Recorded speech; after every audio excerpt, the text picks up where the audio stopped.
Chapter 167. Everyone present was shocked when they heard the words blood like the tide. Immediately after, the expressions of the black-robed cultivator and the others changed once more. Their eyes were filled with disbelief as their pupils constricted. Boom! Boom! Amidst the sound of the tsunami, there was a faint rumbling of thunder that was deep, powerful and shuddering. What's that? Why is there thunder in the tsunami? After cultivating 2 top-tier marrow-cleansing secret skills, Suzumo's realm was no longer as simple as tsunami blood. The sound of his bloodline was like thunder and roared like a tiger or leopard. This was a tiger or leopard thunder that had never been seen before in Tianhuang mainland. Even if mighty figures of malevolent earth sect or patriarch-level fiends were here, they would not be able to recognize the origin of this bloodline, let alone the black-robed cultivator. Right now, once Suzumo released the power of his bloodline, he would not only possess the aura of a tsunami, he would also possess the ferocity of a tiger or leopard demon and the power of thunder. On the cold moon saber, blazing lightning appeared. It was so dazzling that it lit up the surrounding night like it was daytime. The black-robed cultivator's expression changed. Malevolent chi was of the Yin attribute and was mostly hidden deep underground. Beneath the 9 underworlds, the thing that was most feared was the unyielding power of thunder. The bone spear in his hands was tempered with malevolent chi. Even without any moves, the might of a casual swing was not to be underestimated. Coupled with the malevolent chi in his bloodline, its might was even greater. But now, the black-robed cultivator's trump card was completely suppressed by Suzumo. Without hesitation, the black-robed cultivator retracted his spear and changed his stance. Gripping the bone spear with both hands, he blocked upwards, giving up on attacking completely and focusing on defense. Clang! The cold moon saber struck the bone spear heavily. The moment the black malevolent chi on the bone spear surged, it was suppressed by a blinding flash of lightning. The black-robed cultivator shuddered and grunted dully, stumbling back continuously.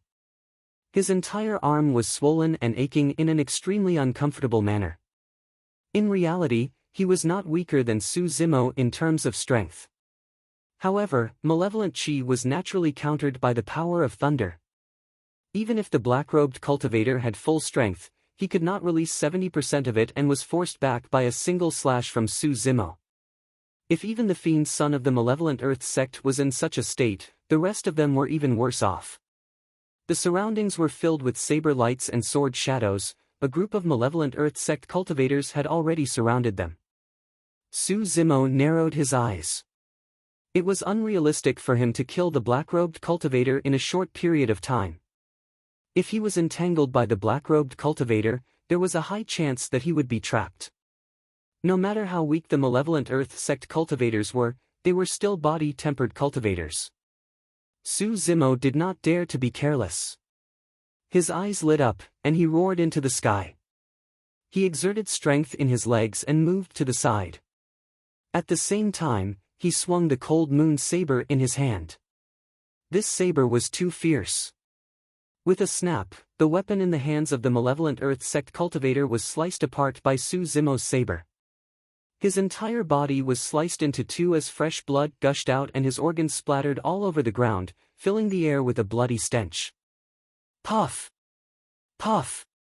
Suzumo flipped his hand, and the cold moon saber drew 2 arcs in his palm.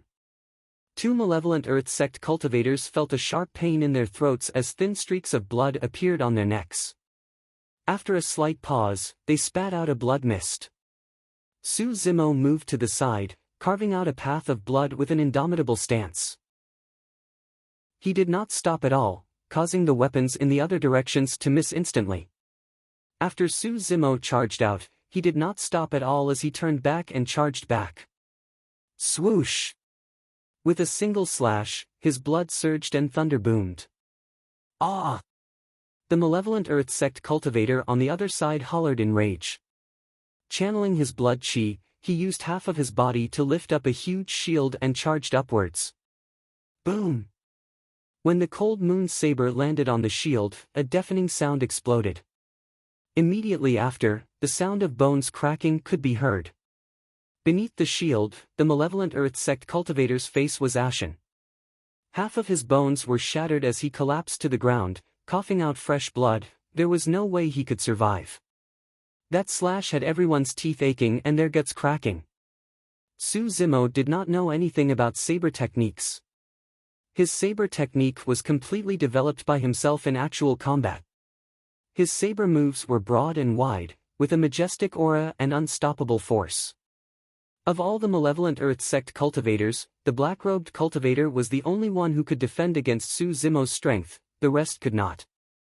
In light cases, their palms would split and they would lose their weapons.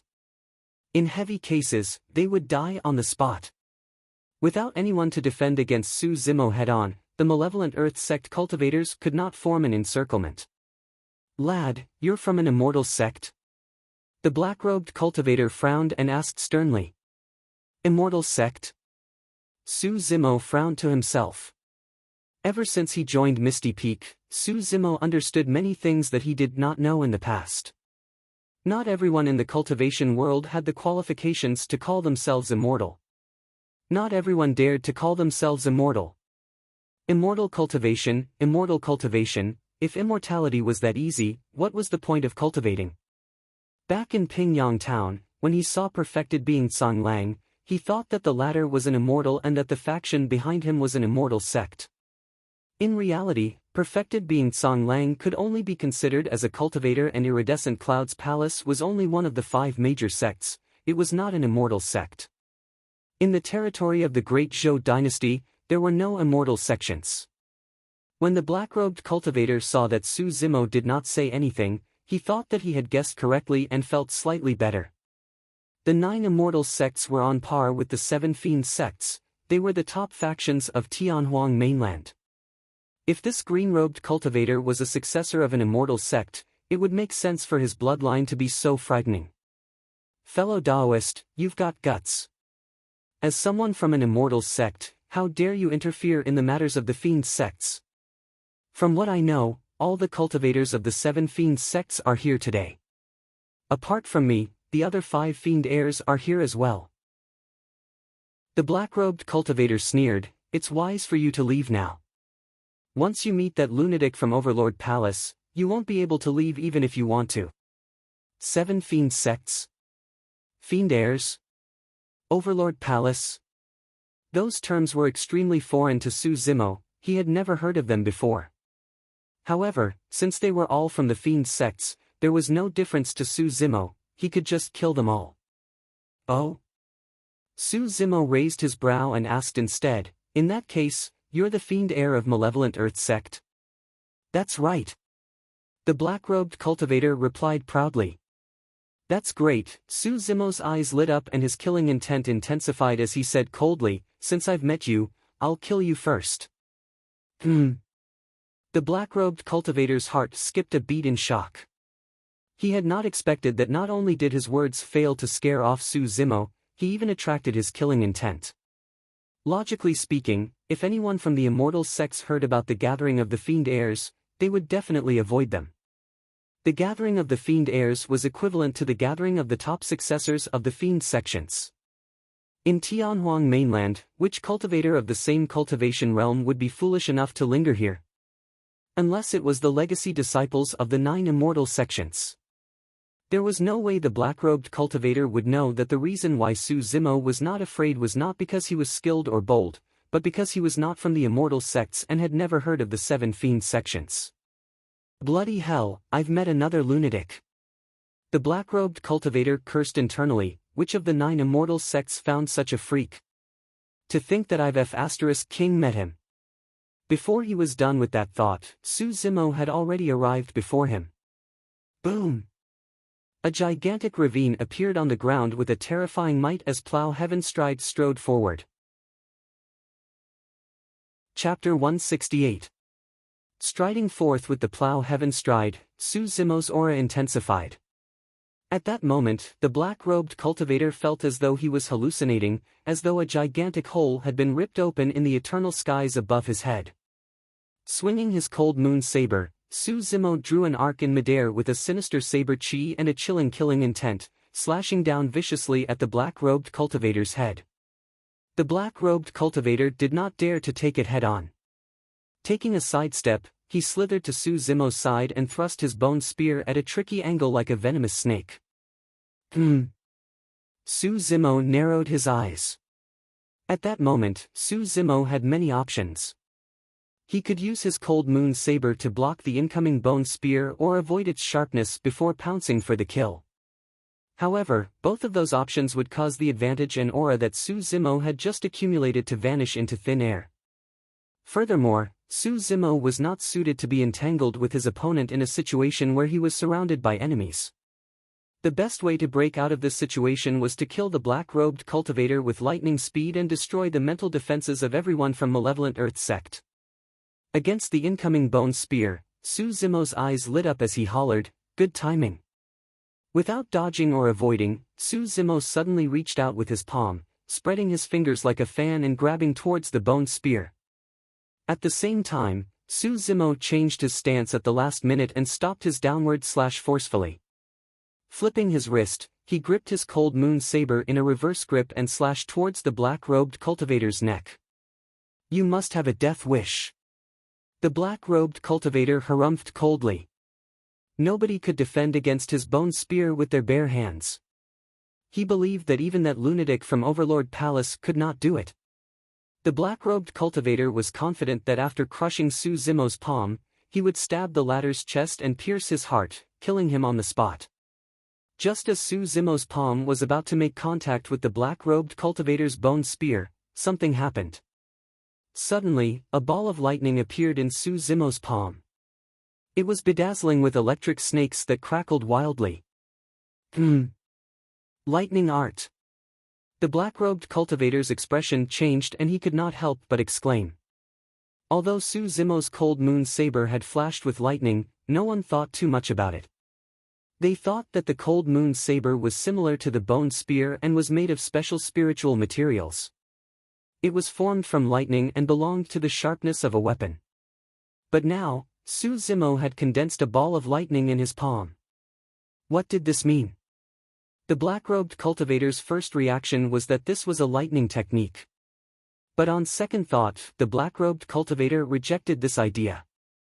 With the existence of the ancient spirit lock formation, even the spirit energy of a Foundation establishment cultivator would be restricted. Even if this green-robed cultivator came from an immortal sect, he would not be spared. Bloodline. Suddenly, a thought flashed through the mind of the black-robed cultivator.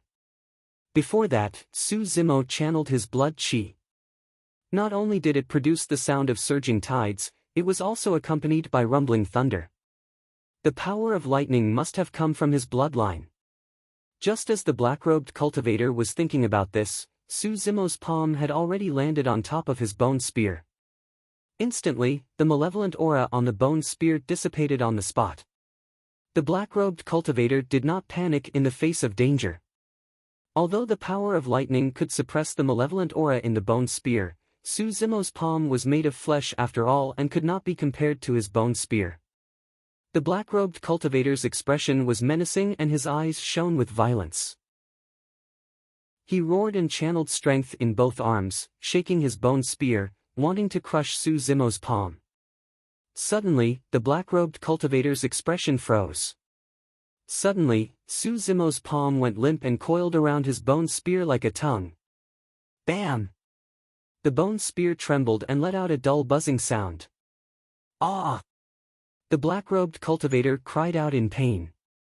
His palm was torn and he was dripping with blood as his bone spear flew out of his hand. At the same time, the black-robed cultivator felt a bone-chilling coldness from the side, causing him to feel as though he had fallen into an ice cellar. The cold moon saber was slashing over. Not good. The black-robed cultivator's heart skipped a beat. By the time he wanted to dodge, it was already too late. The reason why Su Zimo chose to receive the black-robed cultivator's bone spear barehanded was because he wanted to kill the latter on the spot within a single round. Once the black-robed cultivator was dead, the other malevolent Earth sect cultivators would be like chickens and dogs. There was nothing to fear. All of a sudden, as though he sensed something, Su Zimo's expression changed slightly. In a flash, Su Zimo's heart skipped a beat as he suddenly felt a chilling killing intent. That killing intent was familiar. It was the assassin who pretended to be a corpse when they entered this place previously. Su Zimo did not know when the corpse had snuck in or what it was disguised as. Su Zimo only knew that if he was slightly slower, he would be buried here. That thought flashed through his mind and Su Zimo's cold moon saber suddenly paused. The black-robed cultivator was the fiend heir of malevolent Earth sect after all and had been through hundreds of battles. How could he miss out on such an opportunity? Leaning backwards, the black-robed cultivator stomped on the ground and retreated swiftly. Su Zimo did not stay on the spot as well. Suddenly, he shifted horizontally and lowered his body, twisting his limbs on the ground like an anaconda moving through grass. Shing! A long, thin sword landed where Su Zimo was initially and stabbed into the ground, leaving behind a shocking sword scar. If Su Zimo was half a step slower, there would definitely be a bloody hole on his body. The person who attacked was mixed in with the malevolent Earth sect cultivators and looked no different from the others. The only difference was the long, thin sword in his hands. When the black-robed cultivator caught sight of the sword, he narrowed his eyes and exclaimed softly, "Thousand-faced." Even though the thousand-faced cultivator's identity was exposed, there was no change in his expression and his eyes were dull. Without saying anything, the thousand-faced cultivator flicked his wrist and the long, thin sword disappeared mysteriously. Thereafter, his figure flashed like a phantom and disappeared into a fork in the road. Since his attack failed, he fled immediately, not giving Su Zimo any chance at all. The black-robed cultivator's eyes flickered as he waved his hand and said in a deep voice, "Let's go." The moment he said that, the black-robed cultivator walked onto the fork as well with many malevolent Earth sect cultivators following closely behind. Su Zimo's expression changed. After weighing his options on the spot, he turned and chased in the direction of the girl in pink. Even though that exchange was short, it would definitely cause quite a stir in the cultivation world. Forcing back two devil heirs with his own strength was not something that anyone could do. Of course, there were two reasons why Su Zimo gave up on chasing after the black-robed cultivator. Initially, he wanted to end the battle quickly and kill the other party at the fastest speed possible. But now that the black-robed cultivator had retreated into the fork in the road under the protection of everyone, that was clearly not a realistic plan. Furthermore, there might be a peerless assassin hidden in that fork. The second reason was because of the girl in pink. Su Zimo had once promised to protect the girl in pink's safety. Even though Su Zimo had already guessed the girl in pink's identity, he had to fulfill his promise before he was certain and could not linger here for too long. Furthermore, there was an itinerant cultivator, Yan Fei, beside the girl in pink. Su Zimo had long noticed that there was something wrong with the way Yan Fei looked at the girl in pink. Chapter 169. The girl in pink and Yan Fei sprinted through the fork in the road. Yan Fei lowered his head and his gaze flickered. His expression was unpredictable and no one knew what he was thinking. A moment later, a cold glint flashed through Yan Fei's eyes as though he had made a decision. In a flash, he strode forward and pushed the girl in pink against the wall. Sweeping his arm, Yan Fei gripped the girl in pink's neck and was almost plastered to her. Ugh! The girl in pink harumphed softly and frowned, whispering, "What are you doing? You're hurting me." The girl in pink's voice was soft and seductive. Yan Fei's heart skipped a beat when he heard that and he loosened his grip instinctively. However, he did not shift his arm away. Yan Fei leaned forward and stared intently into the eyes of the girl in pink. Even his breath was warm as he said in a deep voice, "Demoness G, do you really think that I, Yan Fei, am the same as those fools from Southern Mountain sect? Do you really think that I, Yan Fei, am here because I was bewitched by you? What are you talking about?" The girl in pink blinked innocently and asked in confusion. "Fu. Yan Fei laughed lewdly. "Don't pretend with me. Others might not know your identity, but which disciple of the fiend sects doesn't? Furthermore, I've been coveting your body for a long time, hee." The girl in pink's gaze turned cold as she asked, "You're from Cloud Rain sect?" "Smart." Yan Fei praised, "You're indeed the pure maiden of this generation." The girl in pink's expression was unchanged as she asked again, Shangwan Yu sent you? Him? Yan Fei sneered, although he's the fiend heir of Cloud Rain's sect, he can't command me. As long as I possess your body, I'll be famous in the fiend sects and my strength will increase tremendously. I'll trample on Shangwan Yu beneath my feet and replace him as the new fiend heir of Cloud Rain's sect. Demonis G, let me have that precious pure essence of yours. Are you going to do it here? What if someone comes? Finally, a hint of panic flashed through the girl in pink's eyes as her voice trembled. Yan Fei laughed. Don't worry, I'll take you away from this place and not get involved in this mess. As long as I obtain your pure essence, it doesn't matter if I don't get the inheritance here. What's more, there's that lunatic from Overlord Palace. Even if you devil heirs join forces, you may not be his match. Big brother Yen, if Yen were to lose her virginity, the title of pure maiden would be gone, and she wouldn't be able to stay in the sect any longer. Can you not abandon Yen? The girl in pink sobbed pitifully. Big brother Yen, as long as you don't let me down, I'm willing to serve you like an ox or a horse for the rest of my life and never leave you. Yan Fei's heart softened. The dignified pure maiden of the demon sect was pleading pitifully in front of him. No one would refuse her with a heart of stone. But today's opportunity was hard to come by, and Yan Fei could not give it up. Yen, don't worry. As long as I take your essence, I will definitely not abandon you. Yan Fei said gently, you know Cloud Rain's sect as well. If I become the fiend heir of Cloud Rain's sect, there will definitely be many women around me in the future. However, Yan Fei, guarantee that there will definitely be a place for you among them. Really? Right then, the girl in pink exhaled and her veil was lifted gently, revealing a flawless smile. Suddenly, a pink glint flashed through her eyes that could steal one's soul. Yan Fei was slightly stunned and his expression froze as a momentary daze appeared in his eyes. Not good. The next moment, Yan Fei was alarmed.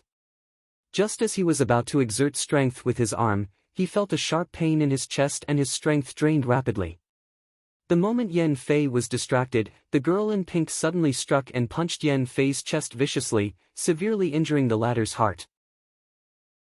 Immediately after, the girl in pink's arm crawled up Yan Fei's chest like a white snake. Opening her slender fingers, she gripped Yan Fei's throat. Snap! The girl in pink's eyes were cold and resolute as she squeezed hard without hesitation. Yan Fei's throat shattered and he died on the spot, his eyes filled with indignance. The entire process was extremely short. It was only when Yan Fei fell to the ground and died that the veil on the girl in pink's face was lowered slowly, covering that ravishing face of hers. At that moment, Su Zimo had just arrived and saw the girl in pink retract her hand. Her palm was smooth and tender like jade. It was hard to imagine that a single palm could be so beautiful, as though it was the most beautiful treasure in the world. Even though she had just killed someone, there was not a single drop of blood on her palm. After killing Yan Fei, the girl in pink sensed something and glanced sideways. When she caught sight of Su Zimo, the coldness in the girl in pink's eyes vanished instantly. With a whimper, she pounced over like a swallow returning to its nest, saying, "Brother Su, that was close. I was nearly bullied by the bad guys." Su Zimo's expression was indifferent and he was unmoved. When the girl in pink pounced over, Su Zimo shifted sideways and dodged to the side. Missing, the girl in pink pouted her red lips and her eyes were filled with grievance and confusion. Sparkling tears welled up in her eyes and looked as though they were about to fall once more. After pausing for a moment, the girl in pink seemed to have thought of something and asked in concern, "Brother Su, are you all right? Did those from Malevolent Earth sect hurt you?" Su Zimo did not reply and suddenly said, "Let's continue walking." "Yes, all right." The girl in pink nodded obediently. "Since this is your sect's inheritance ground, do you know what you're going to inherit?" Along the way, Su Zimo asked casually. "Perhaps it's some cultivation technique or secret skill?" The girl in pink replied ambiguously, "After all, I've never been here before so I don't know the specifics." Pausing for a moment, she continued, "However, I have a feeling that we're almost at the end. The underground fork was filled with a thin black fog that emitted a faint stench of blood. As Su Zimo and Su Zimo ventured deeper, the stench of blood grew thicker. Su Zimo guessed that even though there were many complicated forks underground, all of them would eventually lead to the same destination if they followed a single direction. True enough. After walking for a while, Su Zimo and the girl in pink came out of another fork and the scenery before them changed as it opened up. This was an extremely spacious area and the surrounding cliffs were steep with cracks. At a glance, they were densely packed and were the countless forks that led to the outside.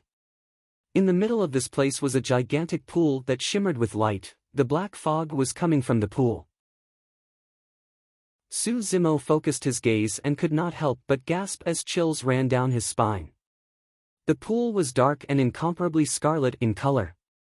This was clearly a pool of blood. How many people's blood was needed to create such a pool of blood? When the girl in pink caught sight of the pool of blood, her eyes shone brightly with a hint of passion. Chapter 170. 100 feet away from the blood pool, a buzzcut cultivator sat in a lotus position. Beside him was a thick, black spear that was even taller than Su Zimo. The buzzcut cultivator's eyes were closed and his breathing was steady. His face was chiseled and his upper body was bare. Every single inch of his muscles shone with a bronze luster, as though they were molten steel and filled with power. There was no one else within 100-meter radius of that person except for that gigantic spear. The moment Su Zimo caught sight of that person, he felt an immense pressure. That was a kind of extremely violent and overbearing aura, and the pressure was wanton. This person is strong. Su Zimo's heart skipped a beat. Although there was an ancient spirit lock formation here and he could only rely on melee combat, Su Zimo was not invincible. He had only cultivated the marrow cleansing section of the mystic classic of the 12 demon kings of the great wilderness and had yet to attain greater mastery. Even with the help of the marrow cleansing sutra of the Void Thunder Manual, his strength was only equivalent to late-stage foundation establishment. The girl in pink looked at the buzzcut cultivator and frowned slightly. It was the fiend heir of Overlord Palace, Pangyu. Pangyu was known as the lunatic of Overlord Palace by many disciples of the fiend sections. He was arrogant and domineering in his actions and was extremely strong in combat. He was the only person who would be so arrogant as to come alone. Opposite the blood pool stood more than 100 cultivators. Their attire was similar and it was clear that they were from the same faction. Their leader was a man in purple robes with his hands behind his back. His eyes were deep and seemed as though they could emit a psychedelic luster that bewitched one's mind. On the other side of the purple-robed cultivator stood dozens of cultivators. Their leader was a man in a scarlet-red robe. Pursing his lips, his eyes were extremely cold and he was expressionless. Su Zimo swept his gaze and could roughly tell that there were 3 factions here, excluding them. The buzzcut cultivator himself, the purple-robed cultivator and the 100-odd cultivators behind him and the scarlet-robed cultivator and dozens of others behind him. Of course, there could be 4 factions as well. If Su Zimo was not wrong, the corpse that tried to assassinate him twice previously should not belong to any of those 3 factions. Including that person, there were 4 factions. If that undead had come here, with his disguise and concealment techniques, Su Zimo would not have been able to find him at all if he did not reveal any killing intent. When Su Zimo and the girl in pink appeared, the reactions of the cultivators from the 3 forces were worth pondering over. The buzzcut cultivator remained motionless, not even opening his eyes. The purple-robed cultivator looked at the girl in pink and smirked coldly.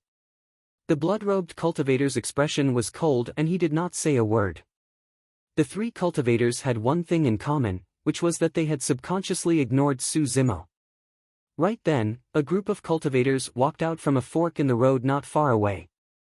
Their leader was dressed in black robes. It was the group from Malevolent Earth's sect that had fought with Su Zimo previously. When the black-robed cultivator caught sight of Su Zimo, his pupils constricted with a flash of killing intent. Initially, the black-robed cultivator brought more than 100 people with him. However, in that short exchange with Su Zimo, more than 20 of them were killed and even he nearly lost his life. Not long after, a few more people appeared. The person in the lead was extremely handsome. He was waving a folding fan in his hand. His face was like jade, his eyes were like bright stars, and his bearing was extraordinary. Coupled with his white robe, he was really handsome and elegant. That person had a faint smile on his lips and his gaze was gentle. Compared to the buzz-cut cultivator and the purple-robed cultivator, this person was rather normal and did not seem like he was from the wrong path. Behind the white-robed man were four peerless beauties. All of them had ethereal looks and graceful figures. However, each of them was beautiful in their own way. The white-robed man turned and looked at the girl in pink, saying gently, "Yen-er, this place is so dangerous. Why don't you come to my side?" Hee hee. The girl in pink laughed. "Shangguanyu, sorry to disappoint you. There's a fool in Cloud Rain's sect that was killed by me." "Oh." The white-robed cultivator called Shangguanyu did not seem surprised as he nodded. "Yen Fei. I've long predicted that he would die. However, I didn't expect him to die so quickly. I thought that he would be able to follow you all the way here. As a disciple of Cloud Rain's sect, he committed a mistake that he shouldn't have," the girl in pink said. "Foo-foo." Shangguanyu chuckled. "How can an ordinary disciple of the fiend sects be a match for the pure maiden of the fiend sects? He didn't die in vain." Pausing for a moment, Shangguanyu swept his gaze across Su Zimo. Waving his folding fan, he asked in a seemingly casual manner, "Yen-er, who is this person?" "He's someone who's supposed to protect me." The girl in pink walked forward and hugged Su Zimo's arm as she said in a sweet voice. "Oh?" Shangguanyu smiled and said faintly, "He does have some capabilities to be able to make it this far, but it's a pity that he's going to die." Right then, Su Zimo turned around and looked at the girl in pink beside him. A mocking look flashed through his eyes as he said calmly, "Pure maiden of the fiend sections. Indeed, you're from the fiend sections. I didn't want to hide it from you either," but, just as the girl in pink was about to explain, she was interrupted by Su Zimo's voice, "I've said it before. If you encounter anyone from the fiend sects, kill every single one of them!" When they heard that, someone could not help but burst into laughter. What was this place? Who were the people around them? That green-robed cultivator must be crazy to say something as such. Ha ha ha. A series of laughter sounded from the surroundings. Even the buzz-cut cultivator who had his eyes closed turned around and glanced at Su Zimo.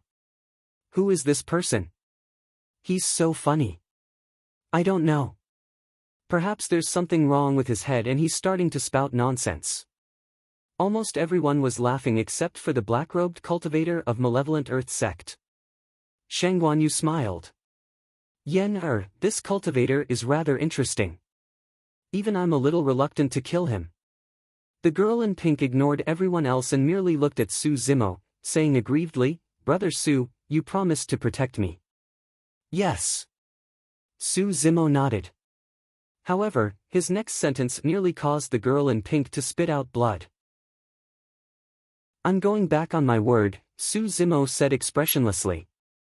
Gritting her teeth, the girl in pink said, "How can you be so shameless? Don't forget that I've given you more than 400,000 spirit stones." Su Zimo pointed to the surrounding cultivators and said in a deep voice, "If I'm not wrong, everyone here is from the fiend sects and the inheritance here belongs to the fiend sects as well. You didn't have any good intentions by luring me here. If not for the fact that I have some tricks up my sleeve, I would have ended up like Wu Xiangming, Yen Fei, and the others. I can protect you for 400,000 spirit stones. However, it's too cheap for you to buy my life." At that moment, the girl in pink was alarmed. The two of them were extremely close and she could clearly sense Su Zimo's killing intent. The girl in pink froze and felt as though she had fallen into an ice cellar. She knew that if she did not deal with it properly, this green-robed man would truly kill her. "Why you can't kill me?" Suddenly, the girl in pink said. Su Zimo was silent and merely glared at the girl in pink coldly. His palm was already on the hilt of his cold moon saber. Reaching out, the girl in pink removed her veil slowly, revealing a flawless face as she said softly, "My name is Ji Yaoyan." To be precise, he would have to be wary of every single fiend heir here. If the 7 demonic sects were truly as ferocious as Ji Yaoyan had described, how could the fiend heirs present be easy to deal with? Right then, the fiend heir of Overlord Palace, Pang Yu, opened his eyes with an excited glint in his eyes as he said slowly, "We're all from the demonic sections. Let me remind everyone, those who want to back out should leave this place now. If we really fight later on, don't blame me for not showing mercy." His words were extremely domineering. He was the only one from Overlord Palace and the other 6 sects were about to join forces. However, this person was fearless and was threatening the other 6 sects instead. It was not because Pang Yu was the strongest among the fiend heirs. It was because of the ancient spirit lock formation that everyone's spirit energy was restricted and they could only rely on melee combat. As for Overlord Palace, they were the strongest in melee combat among the 7 demonic sections. The existence of the ancient spirit lock formation also allowed Su Zimo to be like a fish in water. If it was a head-on clash, there was no way he would be a match for the malevolent Earth Sect heir. However, he could suppress the other party in melee combat. "We'll definitely join forces." Suddenly, the malevolent Earth Sect heir said, "However, before that, we've got to kill an outsider here so that he won't be an eyesore." The malevolent Earth Sect heir's gaze landed on Su Zimo. It was obvious that he was referring to the outsider. He had suffered a huge loss in the hands of Su Zimo and nearly lost his life. There was naturally no way he was going to let Su Zimo off. Shang Wanyu waved his folding fan and nodded, saying gently, "I think so. No matter what, this is an internal fight of the demonic sections. It's not good for outsiders to see it." Fu. Suddenly, Su Zimo laughed and surveyed the surroundings, declaring loudly, "Want to kill me?" The many demonic sect disciples had cold expressions with a hint of mockery in their eyes. Su Zimo continued, "It's rare for all of you fiend heirs of the demonic sects to gather today. Let's kill all of you." "And you," Su Zimo glared at the malevolent Earth Sect heir and said coldly, "Just now, you're lucky enough to escape. Now, hand over your life." When they heard that, everyone's expressions changed. The malevolent Earth Sect heir had exchanged blows with this green-robed cultivator beforehand. Furthermore, he was defeated and escaped. What was the background of this person? Before everyone could finish their thoughts, Su Zimo's figure flashed and he drew the cold moon saber from his waist. He had actually taken the initiative and lunged towards the malevolent Earth Sect group at an extremely fast speed, leaving behind a series of afterimages.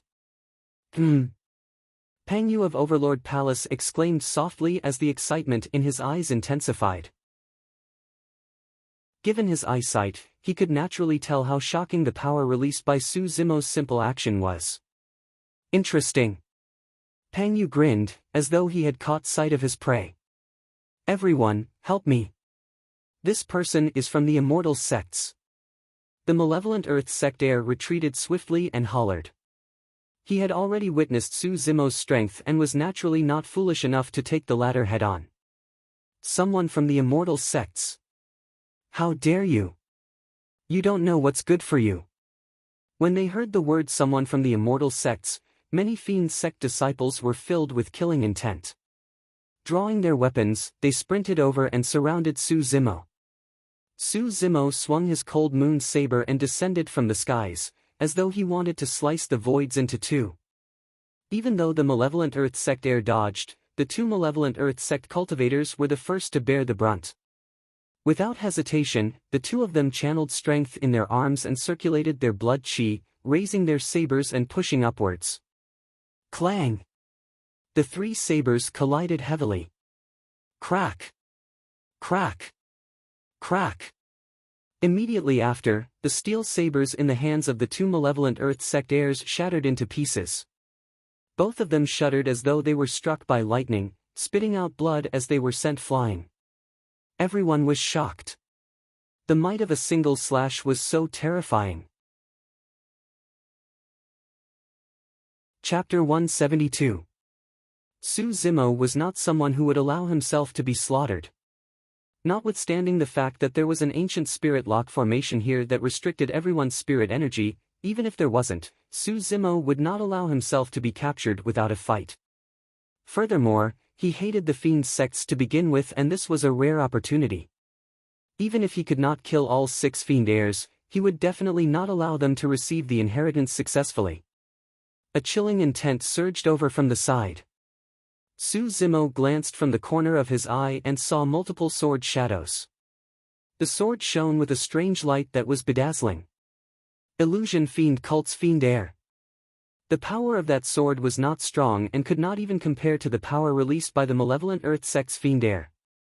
However, in the hands of the Illusion Fiend Cult's Fiend Heir, the sword seemed to have transformed into an endless number of swords that were difficult to differentiate between real and fake. Su Zimo frowned slightly and dodged to the side in the face of that sword. That was a completely brilliant sword technique from the other party. In melee combat, strength was not the only thing. Speed, defense, and many other techniques were the embodiment of combat strength. Even though Su Zimo liked the ferocity of the saber, he did not know any saber techniques and only used the same few moves, relying purely on the burst of strength. Against the brilliant sword technique of the Illusion Fiend Cult's Fiend Heir, Su Zimo felt helpless and could only retreat for the time being. Swoosh! On the other side, a bloody light flashed, emitting a dense and pungent smell that assaulted his nostrils. The blood light was not a true blood light, but a light that shone from the saber. The Shura sect's Fiend Heir wielded a scarlet saber that looked extremely sinister, as though there was blood flowing within it. The killing intent was so intense that even Su Zimo felt his chest tighten and suffocated. Su Zimo had survived in Songlang mountain range for a year and had experienced all sorts of bloody scenes. However, when the Shura sect's Fiend Heir slashed out, Su Zimo felt as though he was facing a mountain of corpses and a sea of blood. It was extremely tragic and soul-stirring. Swoosh! He opened a folding fan and flipped it in front of Su Zimo. The clouds on top of the fan seemed to be dripping with rain. Su Zimo only glanced at it once, and he felt like he was in a trance. There was an inexplicable fire of lust in his lower abdomen that was uncontrollable. Not good. Su Zimo was shocked. This feeling was a little like being drugged by the joyful sect's Hahuan powder. However, this Shangguan Yu's methods were many times more brilliant than those of the joyful clan cultivators. A cold glint flashed in the eyes of the malevolent Earth Sect heir who was forced to retreat earlier on. Sprinting, he brandished the bone spear in his hands and pierced forward. With the 4 fiend heirs attacking at the same time, Su Zimo was like a small boat in a raging sea that could capsize and perish at any moment. Suddenly, Su Zimo was alarmed again.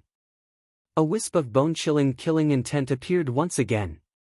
The assassins from the Hidden Death sect attacked. Thousand Face was different from Overlord Palace's Pangyu. The latter stood at the side with his hands behind his back, watching coldly. Given his status and strength, there was naturally no need for him to join forces with others. However, as an assassin, Thousand Face's goal was to kill his enemies. Naturally, he did not care about whether or not he joined forces with anyone. He would only choose the most suitable opportunity to strike and kill with a single strike. When she saw that, Ji Yaoyan's eyes dimmed. In the cultivation world, there were probably no more than 5 people who could survive against the combined attacks of 5 fiend heirs. Su Zimo before her was an unknown person and was definitely not one of the 5. At that moment, Ji Yaoyan suddenly regretted her actions. Su Zimo was different from Wu Xiangming, Yan Fei, and the other 2. He did not harbor any evil intentions towards her. Furthermore, after finding out that she was Ji Yaoshua's younger sister, he did not harm her at all even though he hated those of the fiend sects to the core. This was a righteous person who could distinguish between gratitude and grudges. He should not die here. However, even if she regretted it, it was already too late. Su Zimo, who was trapped in the middle, had no room to dodge at all. There was only a single outcome for him. It was only when he was trapped in the shadows of the sabers that Su Zimo truly understood how terrifying those fiend heirs were. This was even with the ancient spirit lock formation around. If his spirit energy was not restricted, Suzumo would have been severely injured the moment they exchanged blows. How long had the seven fiend sects been around? They were sects that had been passed down since the ancient era and were on par with the immortal and Buddhist sects. Misty Peak only had a history of a few thousand years. There were countless sects like them from the ancient era until now, and many of them had disappeared without a trace in the long river of time. As a disciple of Misty Peak, Suzumo had only been on the path to immortality for a short 2 years. In terms of strength, he was no match for the fiend heirs of the fiend sections. However, Suzumo's true trump card here was not his immortal cultivation methods, but the mystic classic of the 12 demon kings of the Great Wilderness and the Void Thunder Manual. Walala! Walala! The sound of a tsunami could be heard, surging with a might that could cause the mountains to crumble. Overlord Palace's Peng Yu's ears twitched and his eyes shone brightly as he said in disbelief, "Tsunami blood?" Boom! Boom! Immediately after, the sound of the tsunami was mixed with rumbling thunder. Suzumo channeled his blood chi and his body expanded. His flesh was filled and his clothes were torn apart.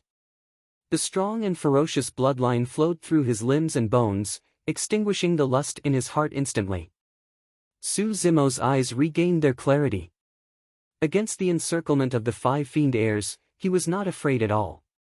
Instead, his battle intent surged and his killing intent surged as he hollered, "Confusion!" Lightning flashed in his palm in an incomparably blazing manner before shattering. With Suzumo as the center, a blinding light burst forth, forming a gigantic circle of lightning that extended in all directions. At that moment, the 5 fiend heirs lost their senses for a moment. Instantly, the true form of the illusion fiend cult heir's sword was revealed. This was what it meant by Tao is 10 feet tall when the fiend is a foot tall. With a backhand slash, Suzumo struck the illusion fiend cult heir's sword heavily. Sparks flew and the ear-piercing sound of metal clashing could be heard. The illusion fiend cult heir shuddered and his face turned incomparably pale. Stumbling backwards, he fell on his butt with a trace of blood flowing from the corner of his mouth. To begin with, illusion fiend cult did not have any superior body tempering techniques. Once their sword technique was broken, there was no way they could withstand the impact of Suzumo's power. Thunder Spear. After the confusion, lightning gathered in Suzumo's palm once more, forming a long spear with electric snakes that he flung towards the Shura sect heir. Psst! The Shura sect heir gasped slightly. Everyone's spirit energy was restricted here. However, the green-robed cultivator could release thunder arts and they were rather powerful. There was no way the Shura sect heir would dare to advance as he hurriedly retracted his saber and held it horizontally before his chest. The thunder spear pierced the middle of the blood-colored saber. Lightning flashed and spread along the saber to his body. The Shura sect heir shuddered and his legs went limp as he fell to the ground as well. In the blink of an eye, both fiend heirs were injured. At that moment, the confusion effect of the thunder art disappeared and Shangguanyu's folding fan was like a sharp blade, slicing toward Suzumo's neck. Thousand Faces' killing intent was locked onto Suzumo the entire time, waiting for an opportunity to strike. At the same time, the malevolent Earth sect heir's bone spear arrived and spun a semicircle in midair. A malevolent aura as black as ink coiled around it, chilling to the bones. Today, he received an editor's notice that Eternal Holy King would be published tomorrow afternoon. To be honest, Dagger was feeling uneasy. It was different from the first book. At that time, there were not many readers and he was not afraid of anyone. Now that he had all of you, he was afraid of your disapproval. Publishing meant that he would have to pay for it. Given Dagger's update rate, if he did not update, he would have to spend about 1 or 2 cents a day. Actually, this was the motivation for Dagger to work day and night, even staying up until dawn. Everyone read a chapter for a few minutes but Dagger had to write for a few hours. When he was stuck, Dagger often sat in front of the computer and could not write a single word for a few hours. Even though he was frustrated, he still had to pull at his hair to think and straighten out the plot. My friends in the group often tease me, "Dagger, are you pulling at your hair until it's gone?" Dagger only hopes that, if you like it, if you have the ability, if you are willing, please support me, and subscribe. Even so, there would always be people who would leave. In any case, Dagger wanted to thank everyone for their company during this period of time. Many nights, when Dagger was reading the book reviews, he would feel very warm in his heart. It was because of everyone's words, comments, and reminders that Dagger had the motivation to continue. Let's talk about this book. In the introduction, it was said that the heavens were jealous of a genius. The dragons and phoenixes among geniuses could be crowned as demons. Right now, Zemo had just started to reveal his demonic side and had yet to reveal the true horror of a demon. Back to the title of the book. In Immortal Sword God, the word immortal had a special meaning. In Eternal Sage King, the word eternal had a similar meaning. Just as the book said, the Great Zhou dynasty was only a corner of Tianhuang mainland.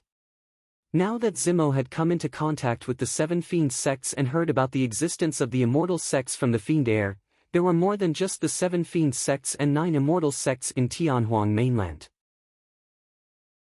There were also the 8 demon regions, 6 Buddhist monasteries, 5 heretical doctrines and 4 unorthodox groups. What kind of sparks would be created from the collision of so many factions, and what kind of role would Zemo play? Feng Haoyu was a huge threat to Zemo. What was his identity and why did he target Zemo time and time again? Who was Dai Yu and what 3 items did she leave for Zemo? What was the blood bone palm? What was hidden beneath the cold lake of Tsanglang mountain range? All of these will be revealed in the following chapters. Please take your time to catch up. Finally, I would like to thank a few people. Jian Jian, Guo Guo, Little Apple, Lunatic, Yen Yen, Xian Xian, Shuang Shuang, Z League, 47, Wan Wan, Gui Gui, Ocean Waves, Xiao Wu, Air Pe, Air Ming, Air E. There were many others and I would not write them down one by one. Thank you for your support and company. Perhaps there were some friends who did not leave any comments and were silently supporting Dagger. Thank you all as well. Readers who followed Immortal Sword God would know that Dagger's speed of writing was not fast. Thankfully, he was constantly updating. Dagger did not have any chapters. However, he would drop everything tomorrow and write with all his might. He would try his best to update as much as he could. Finally, all the words he wanted to say could be summed into a single sentence. Please subscribe _. Chapter 173. Although he forced back 2 fiend heirs consecutively, the situation was still extremely dangerous for Su Zimo. Right at this moment, a chain tore through the air and arrived. It was like a venomous snake that was full of intelligence as it coiled towards Shangguanyu.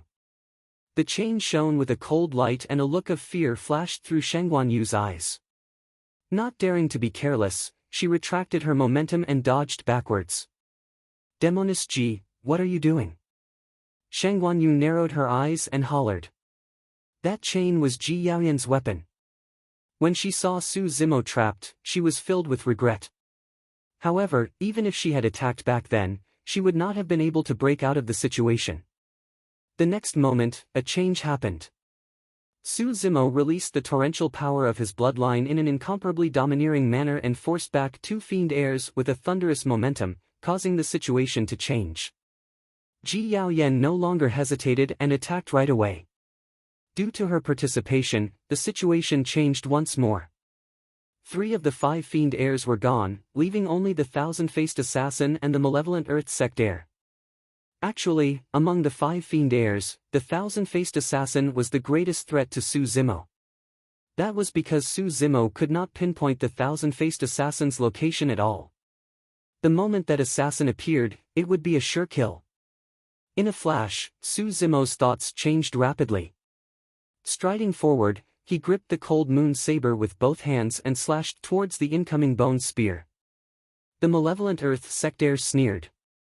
He had long noticed that while Su Zimo was strong, he did not know any saber techniques. That was Su Zimo's greatest weakness. However, it was different for malevolent earth sect. He alone had mastered no less than 5 types of superior spear techniques. With a tremble, the bone spear drew an arc in midair. Although it looked simple, the landing point of the spear tip was unknown and could change at any moment. When the malevolent Earth Sectaire saw Su Zimo attack, he narrowed his eyes and barked coldly, "Die." Exerting strength in both arms, the malevolent Earth Sectaire paused and avoided the trajectory of the cold moon saber. Thrusting forward, it went straight for Su Zimo's chest. Su Zimo's chest was exposed, revealing a fatal flaw.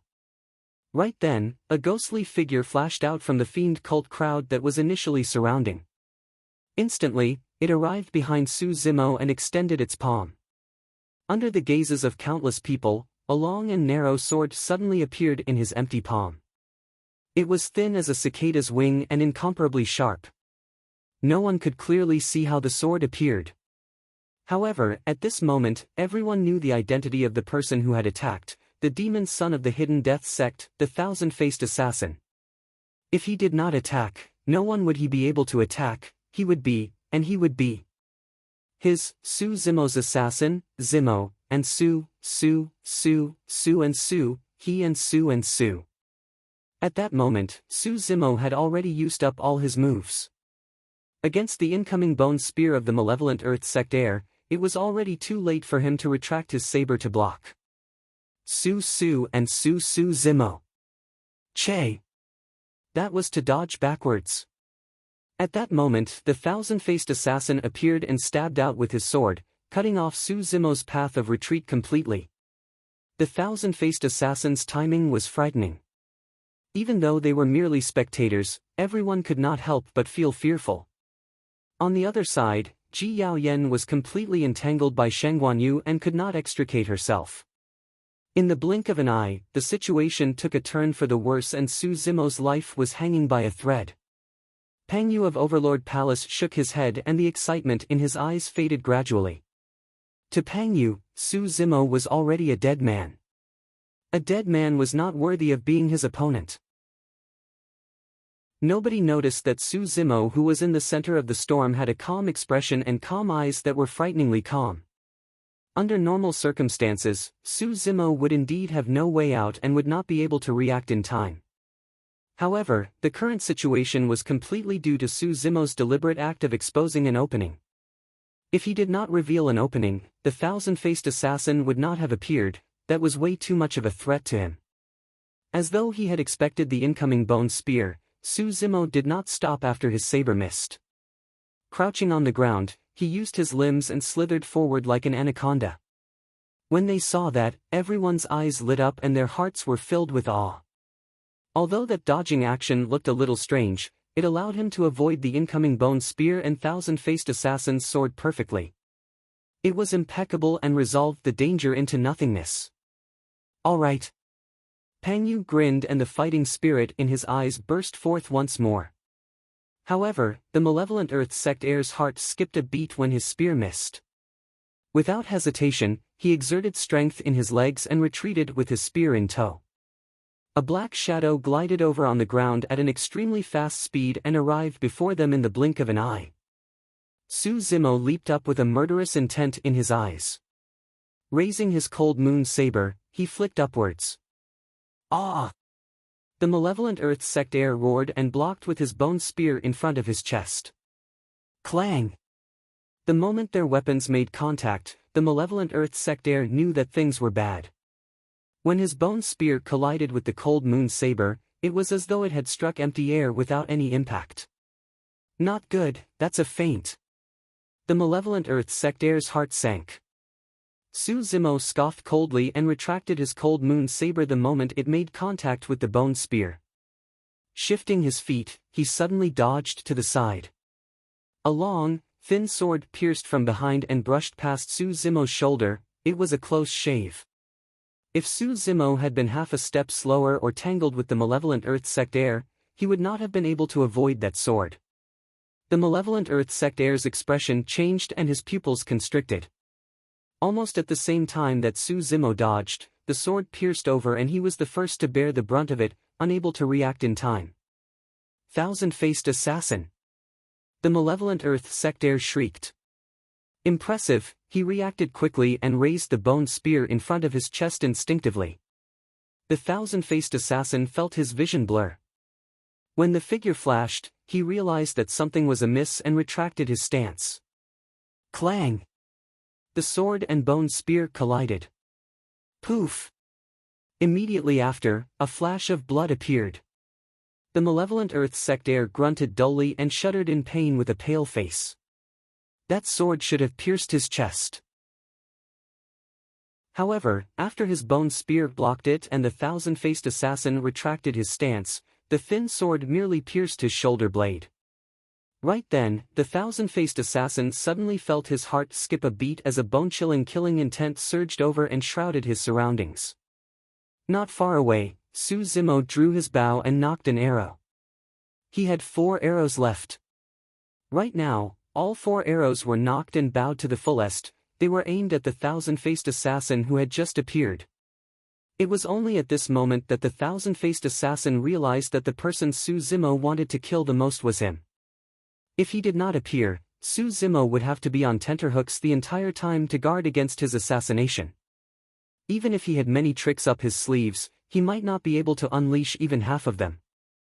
But now, his assassination attempt had failed and his thin sword was left in the malevolent earth sectaire's shoulder blade, unable to be pulled out in time. Swoosh! Swoosh! Swoosh! 4 streaks of black light descended, almost sealing off all of the thousand-faced assassin's escape routes. At that point, everyone watching the battle had an illusion.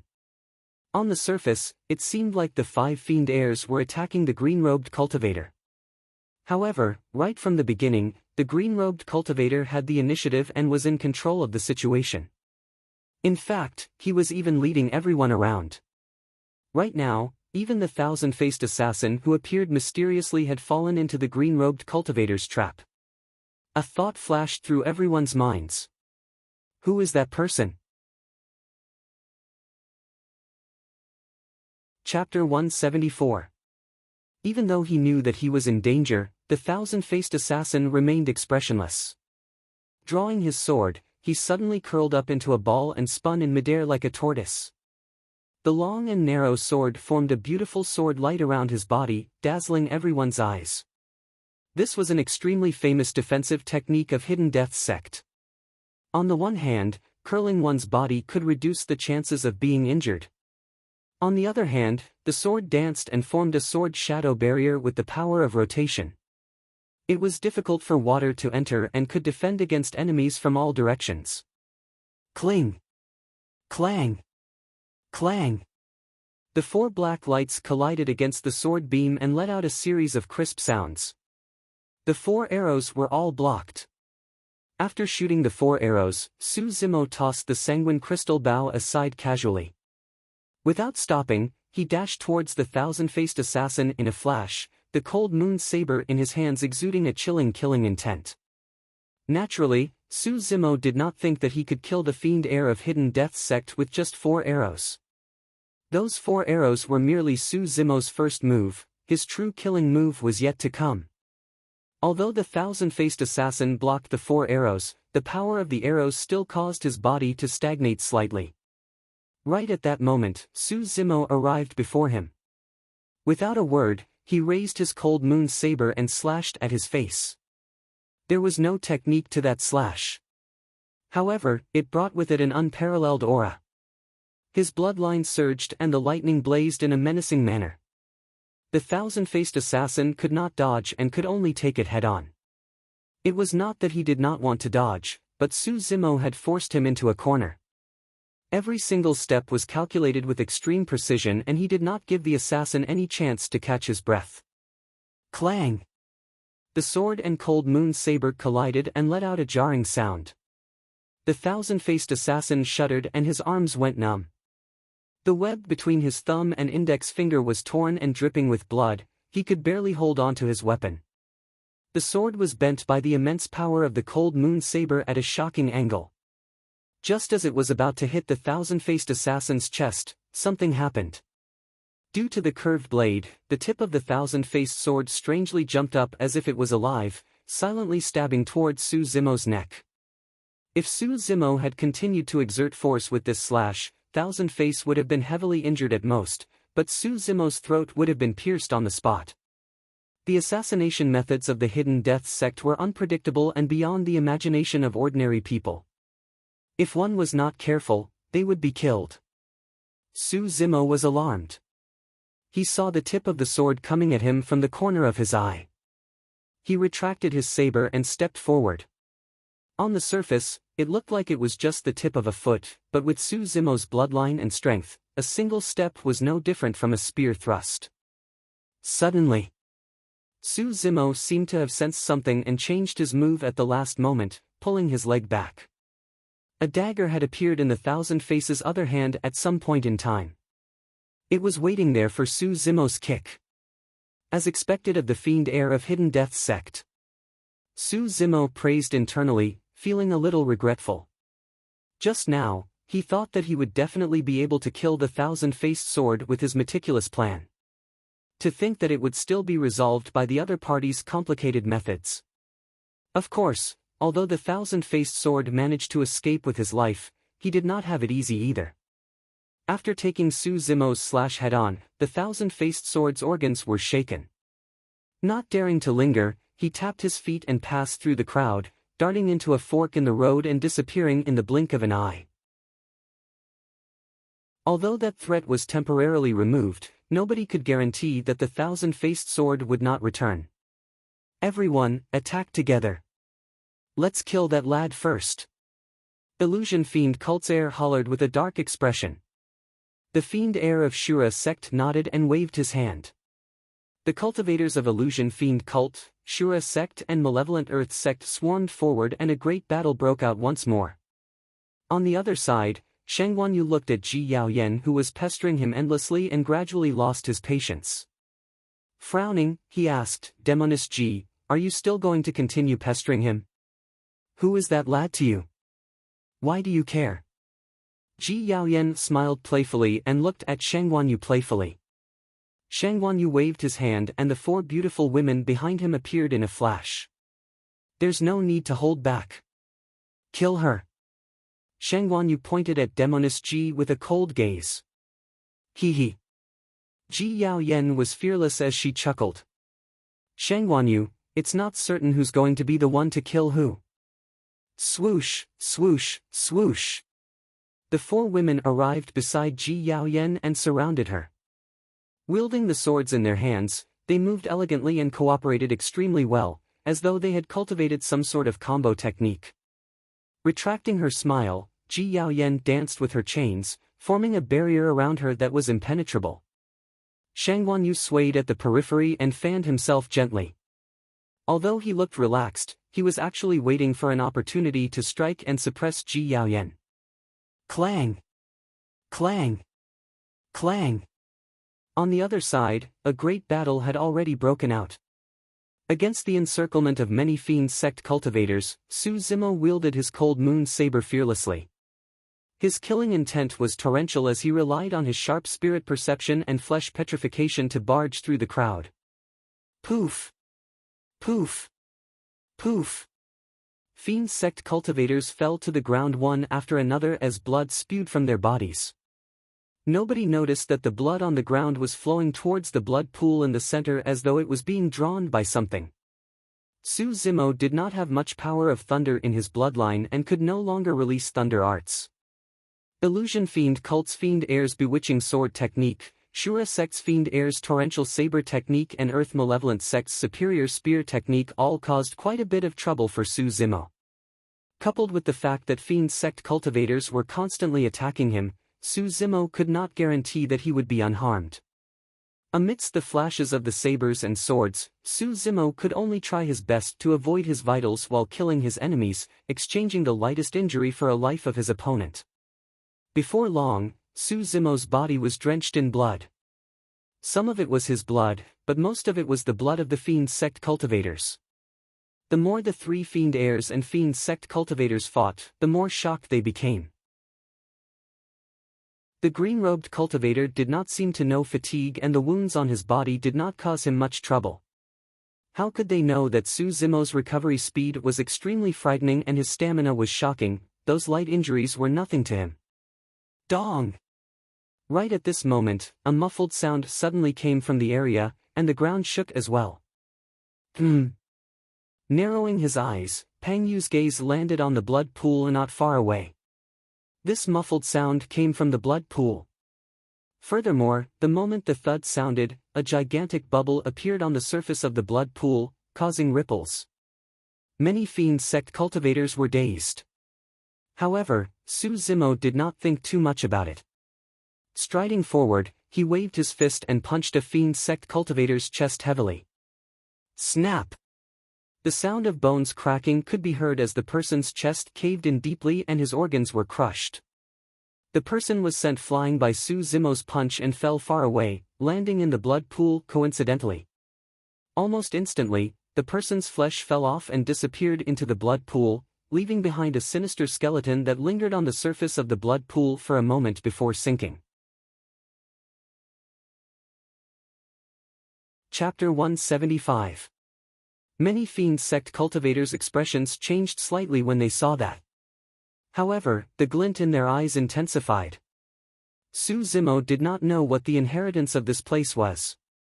However, when he saw the change in the expressions of everyone from the fiend sects, he could roughly guess that the inheritance was in the evil blood pool and was about to appear. However, no one dared to act rashly after seeing that cultivator enter the blood pool just now. Right then, Shang Guanyu's figure flashed and he took advantage of Ji Yaoyan's momentary distraction to launch a sneak attack. The edge of the folding fan was extremely sharp and it sliced across Ji Yaoyan's arm, causing a flash of blood. Ah! Ji Yaoyan was in so much pain that her face turned pale and she could not help but cry out.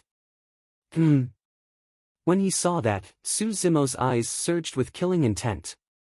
With a leap, he flew over the heads of many fiend sect cultivators and arrived in front of Shang Guanyu and the others.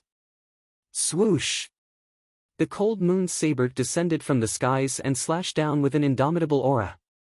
Shang Guanyu's expression changed and he did not dare to take it head-on. He retreated hurriedly and shouted, "Stop him! Fellow sect mates, let's work together to kill this man." The first half of his sentence was directed to the 4 beautiful women he brought along. However, the second half was directed to the other fiend sect cultivators. Swash! Swash! Swash! It was clear that the 4 beautiful women had cultivated a combination attack technique. Their 4 swords stabbed over from different angles, giving off an unstoppable feeling. Although Ji Yaoyan was from the fiend sects, she was Ji Yaoshua's younger sister after all. With that relationship, Su Zimo had to protect her. Now that he saw that Ji Yaoyan was injured, Su Zimo could not be bothered with anything else. Facing the 4 incoming swords, he did not dodge or retreat. Instead, he blocked with the cold moon saber in his left hand and reached out with his right hand at the same time, placing it on one of the swords. A coil and a tremor. Bam! The sword let out a violent tremor and the sword-wielding woman exclaimed. The web between her thumb and index finger cracked and the sword slipped out of her hand. Instantly, the combination attack of the 4 was broken. Su Zimo's figure flickered, leaving behind numerous afterimages. He instantly appeared in front of the woman and leaned against her. With a bang, the woman was sent flying like a kite with a broken string. When she landed on the ground, she was no longer breathing. At the same time, Su Zimo swung his saber backhandedly, and a cold light swept across the fair neck of another woman. A scarlet trail of blood appeared. Whoosh! A mist of blood gushed out. They brushed past each other. In just one exchange, the 2 women from Cloud Rain sect died at Su Zimo's hands. Su Zimo came to Ji Yaoshua's side and asked with a frown, "How is it?" "I'm fine. You don't have to worry about me." Ji Yaoshua shook his head and signaled him to be careful behind him. Su Zimo turned around and looked coldly at the people from the demon sect who were closing in on him. He brandished the long saber in his hand and let out a long howl before he charged into the crowd again. Bang! Although the person in front of him managed to block Su Zimo's saber, he was sent flying. By the time he landed on the ground, his arms were mangled and his bones were shattered. He had already lost his combat strength. The power of Su Zimo's bloodline was way too strong. His tsunami blood realm was enough to crush everyone from the demon sect. The four fiend heirs were the only ones who could defend against it with their intricate moves. Dong! Right then, that familiar dull sound echoed from the blood pool once more as a wave appeared on the surface of the water. This time round, the dull sound was even clearer and more powerful. It was as though a gigantic hammer had smashed down on everyone's hearts. Everyone present felt their chests tighten and their blood flow become sluggish as they could not help but frown. Suddenly, an indescribable sense of danger surged in Su Zimo's heart. This place was a little sinister and did not seem like a simple inheritance ground of the demon sect as the people from the demon sect had claimed. Su Zimo did not think too much about it. With his surging bloodline, he recovered instantly and charged into the crowd once more, charging towards the malevolent Earth sect heir. Ah! When the malevolent Earth sect heir saw Su Zimo charging over, he took a deep breath of air and roared. As he retreated, he shook the bone spear in his hands. The other three fiend heirs also caught their breaths from the dull sound and hurriedly attacked, forming an encirclement. Boom! Su Zimo stomped heavily on the ground, causing sand and gravel to fly everywhere and the ground to tremble. The malevolent Earth sect heir was caught off guard and stumbled. His movements slowed down and he revealed an opening. Su Zimo's eyes lit up. Using divine steed fleeting, he cut in instantly and swung his cold moon saber upwards viciously. That move was completely calculated. Coupled with the terrifying burst of speed, the malevolent Earth sect heir was still a step too late even though he was retreating with all his might. His chest was sliced open and fresh blood gushed out, vaguely revealing his organs. Ah! The malevolent Earth sect heir shrieked tragically. Looking down at his chest with a pale face, his eyes were filled with fear. In the fight for the inheritance of the seven fiend sects, if things went south, the others would not kill a single fiend heir as long as they announced that they were backing out of the fight. However, the malevolent Earth sect heir would never have imagined that he would meet such a terrifying malevolent star here. When they saw that, the other three fiend heirs felt chills run down their spines as well. Su Zimo slashed left and right. The fiend sect cultivators in front of him either died on the spot or were sent flying. In the blink of an eye, a bloodied path was revealed. Su Zimo arrived before the malevolent Earth sect heir. With a cold expression, he grabbed the latter's head and swung his cold moon saber horizontally. Exclamation point. A gigantic head was severed. Psst! Everyone from the fiend sects gasped. They did not know which immortal sect produced such a ruthless person who could kill the malevolent Earth sect heir without batting an eyelid. The demon heirs of Illusion Fiend Cult, Shura Sect, and Shangguanyu were retreating. If the four of them could not kill this person, it would be futile even if the three of them went up. In fact, they might even die here. Lunatic Pang, are you going to watch the fiend heirs of the fiend sects get killed without doing anything? Shangguanyu asked with a dark expression, if you continue watching by the sidelines, what do you think the other fiend sect cultivators will think when news of what happened today reaches the fiend sects? Ha ha ha. The Illusion Fiend Cult heir burst into laughter. They'll only think that you're a fake lunatic Pang who's strong on the outside but weak on the inside. You're so scared that you don't even dare to let out a fart when you meet someone from the immortal sects. When he heard that, Pang Yu finally moved. Standing up from where he was, the fighting spirit in his eyes seemed to have turned into two balls of flames. That single action alone caused everyone present to feel an omnipresent pressure. It was as though there was an ancient fiend's figure on Pang Yu's body, shrouding the heavens with a matchless fiendish might. There's no need to agitate me, Pang Yu replied coldly, if I were to attack, killing this person would be as easy as flipping my palm. As fiend heirs, they were all extremely intelligent and intelligent. When they saw Su Zimo fighting with the other fiend heirs, it was the perfect opportunity to watch from the sidelines. Why would Pang Yu attack? But now, the inheritance item was about to appear. The other fiend heirs were already terrified by Su Zimo's killing and it was the perfect time for him to stand out. Chapter 176. Boom! Pang Yu pulled out his pitch-black spear from the ground, causing the ground to crack and mud to splatter everywhere. Dragging his spear behind him, Pang Yu strode toward Su Zimo and said, "I wonder which immortal sect you're from. I'm sure your master must have put in a lot of effort to groom you. However, it's a pity. Although your bloodline has reached the legendary tsunami blood, your body tempering has yet to reach greater mastery and you're too weak. You're no match for me." Su Zimo's heart skipped a beat as he thought to himself, impressive. The two of them had yet to fight, but Pang Yu had already seen through his facade. Pang Yu was right. Although Su Zimo's bloodline was frightening and his physique was strong, marrow cleansing was only the fourth section of the mystic classic of the 12 demon kings of the great wilderness. In terms of body tempering, Su Zimo had yet to cultivate the organ's refinement and orifice clearing sections. Sizzle!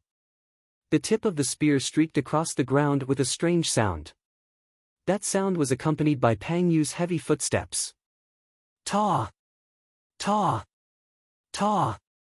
It was neither fast nor slow, but it was extremely powerful. Every single step felt as though it was stepping on the intervals between Su Zimo's heartbeats, causing him to feel extremely uncomfortable. As Pang Yu closed in, his aura grew stronger. On the other hand, Su Zimo's aura was completely suppressed. In the eyes of the spectators, Pang Yu seemed to have transformed into an ancient fiend that was 100 feet tall, looking down at Su Zimo, who was as insignificant as an ant. Of course, that was a misconception on everyone's part. However, it was the result of both parties' auras and various other factors. Shang Wanyu was secretly shocked by Pang Yu's terror. After some consideration, he realized that even without the ancient spirit lock formation, he might not be a match for this lunatic. However, Shang Wanyu heaved a sigh of relief. No matter what, the green-robed cultivator was finally going to die. At the very least, the few of them would not be in danger with Pang Yu left. If the green-robed cultivator was left, they would have no choice but to flee. The eyes of the fiend heir of Shura sect were cold and revealed a cruel glint. When the fiend heir of illusion fiend cult saw that, he was delighted and declared loudly, "Lunatic Pang, it's too easy for him to just kill him. It's best that you tear him into pieces. That's the only way to feel good." Ji Yaoyan frowned slightly, a trace of worry flitting across her eyes. She knew Pang Yu's methods and abilities the best. Among the generations of fiend heirs of the fiend sects, Pang Yu's strength was ranked at the top. Otherwise, he would not have been called a lunatic. As he watched Pang Yu walk over step by step, Su Zimo suddenly realized something. Although what Pang Yu had said at the beginning was true, it was a psychological attack when he said it at that time. When Su Zimo felt that he was inferior to Pang Yu, his aura would definitely weaken and he would lose the initiative. After realizing this, Su Zimo began to look for a way to break out of this situation. Pang Yu did not give Su Zimo a chance at all. Closing in, he raised his pitch-black spear and smashed it down as though he was swinging a steel rod.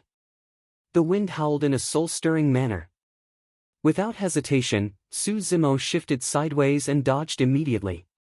The power of that spear was way too strong. If he wanted to take it head-on, he would only be severely injured or even die on the spot. "Do you think you can dodge it?" Pang Yu's spear missed and smashed onto the ground with a deafening bang, causing rocks to crack. Amidst the billowing dust, a thick pitch-black spear pierced over. It was extremely stable, as though it could pierce a hole in the firmaments. Su Zimo's eyes lit up as he took half a step diagonally. Using Plow Heaven, he forcefully twisted his aura and avoided the sharp edge of the pitch-black spear. Swinging his cold moon saber, he slashed at the weakest part of the spear. Even Su Zimo was secretly impressed by that slash. Be it the angle, timing, strength or the combination of Plow Heaven stride, that slash was perfect. In fact, Su Zimo had even thought of a backup plan for that slash. After colliding with Pang Yu's spear, the cold moon saber was slanted and sliced down along the spear, forcing Pang Yu to let go. With that, Su Zimo's aura would increase tremendously and he would gain the upper hand, gaining the advantage of the weapon. Clang! The sound of metal clashing could be heard. Just as Su Zimo had imagined, the cold moon saber struck the spear heavily. However, right after, Su Zimo's expression changed starkly as he realized that something was amiss. Su Zimo could sense an extremely strong vibration from the spear. The moment the cold moon saber landed on it, it traveled along the saber. It was a trap. It was the same as how Su Zimo dealt with the thousand-faced assassin just now. Pang Yu had purposely exposed a flaw. Oh! The spear vibrated and the cold moon saber was sent flying. Su Zimo's palm split open and was bleeding profusely. Just now, all the backup plans in his mind were useless. Huh! Pang Yu burst into laughter and exerted strength in his arm. Sweeping the spear, he smashed it towards Su Zimo's head. After the cold moon saber left his hands, Su Zimo's reaction was extremely fast as he lowered his body. The pitch-black spear missed and suddenly changed its stance. It stopped above Su Zimo's head and smashed down once more. Su Zimo exerted strength in his legs and rolled to the side, avoiding that fatal blow by a hair's breadth. His body was covered in dust and he looked wretched. Up till this point, the two of them had only exchanged a few blows. However, Su Zimo had escaped death multiple times. If he was any slower, he would have died on the spot. The difference in strength between both parties was obvious. To everyone, Su Zimo had already lost his weapon and there was no hope for him against Pang Yu, who was wielding a pitch-black spear. I've said it before. You're strong, but you're not a match for me. Accept your fate. Pang Yu's voice sounded as though he was stating a fact that left no room for doubt. Su Zimo raised his brow and a thought flashed through his mind. He had finally discovered the flaw in Pang Yu's words. Indeed, my strength is inferior to yours. However, strength isn't the only factor in melee combat. Su Zimo adjusted his aura slowly and replied indifferently. At that moment, the aura between the two of them underwent a mysterious change. Pang Yu's aura was still incomparably strong, but Su Zimo's aura had suddenly turned somewhat unpredictable. If Pang Yu was compared to a towering mountain, Su Zimo was now a bottomless ocean. The two of them were evenly matched. Nobody knew if it was the mountain that filled the ocean or if the ocean had buried the mountain. I'm very curious. What are you going to use to fight me when you've even lost your weapon? Pang Yu had also noticed Su Zimo's abnormality and continued to pressure him mentally. In the hands of some people, not only are weapons useless, they might even be a burden. Su Zimo heaved a long sigh of relief and walked towards Pang Yu with a calm expression. Walala! Splash! Splash!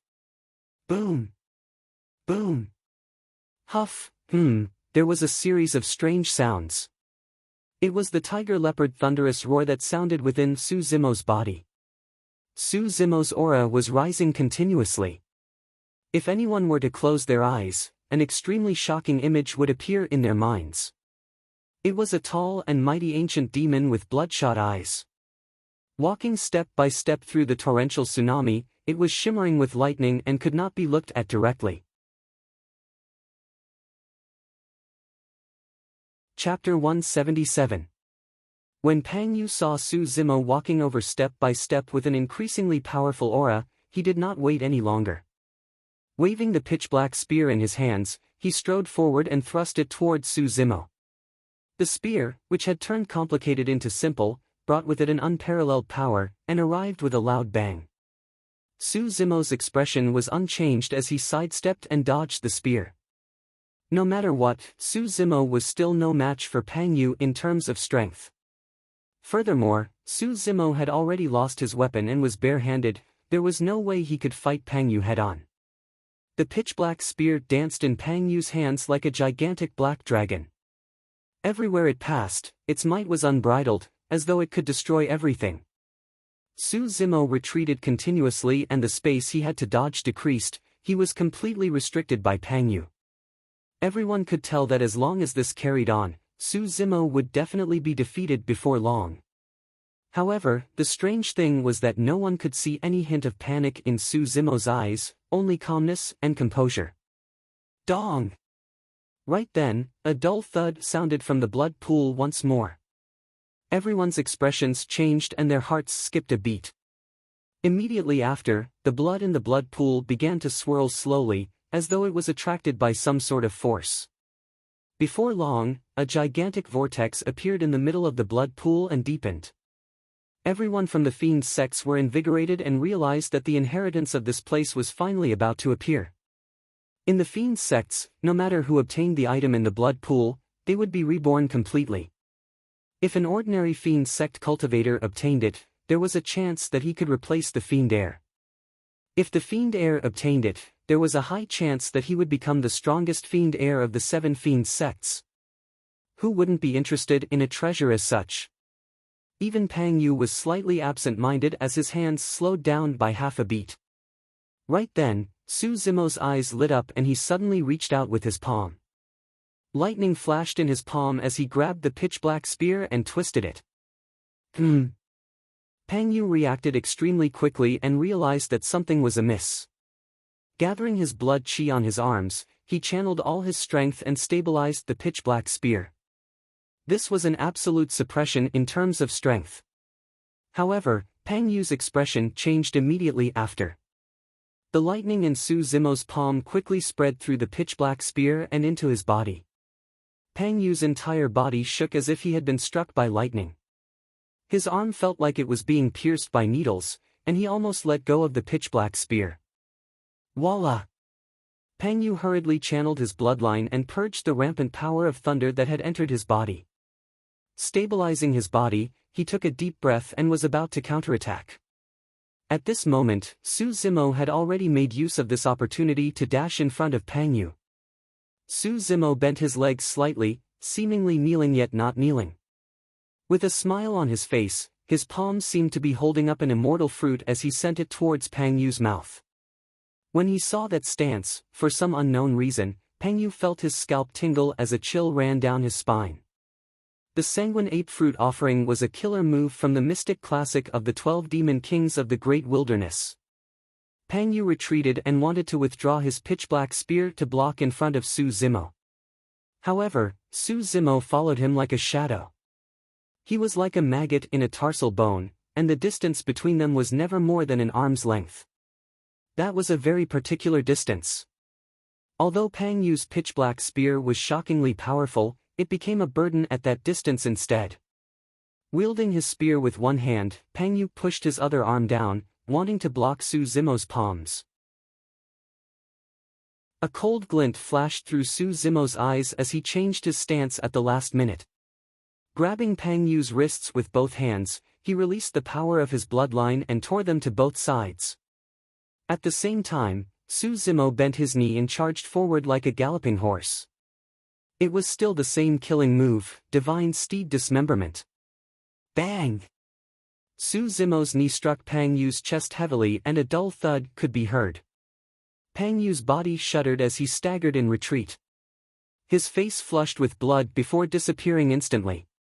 Su Zimo was secretly shocked.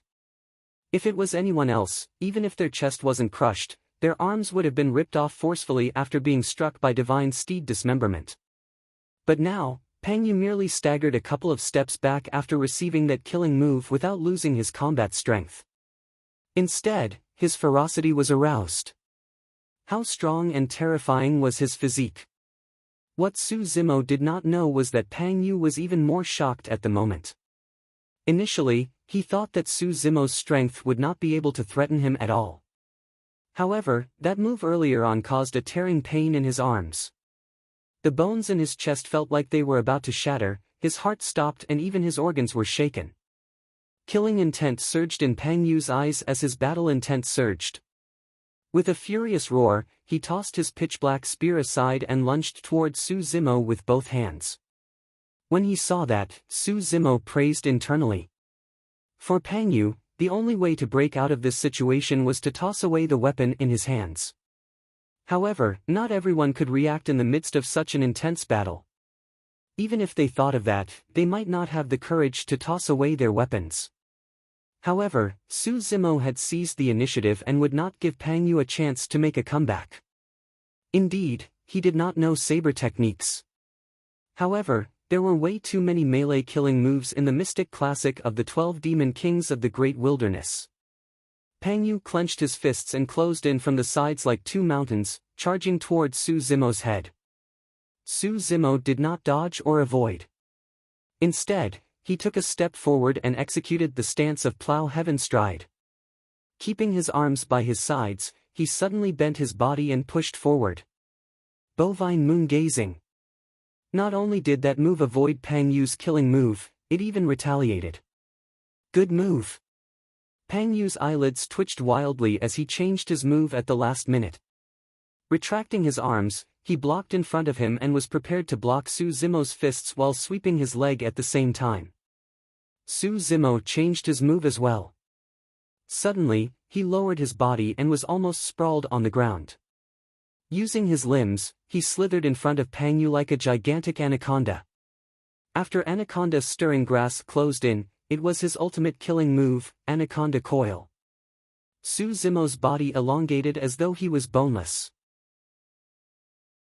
Coiling around Pang Yu's legs, he channeled his blood chi at the same time and released a powerful bloodline power. Splash! Splash! The flesh on Su Zimo's body expanded rapidly and he grew in size. He was bent on squashing Pang Yu into meat paste. Ah! Sensing the danger as well, Pang Yu roared and channeled his blood chi with all his might to fight back. Both parties wrestled.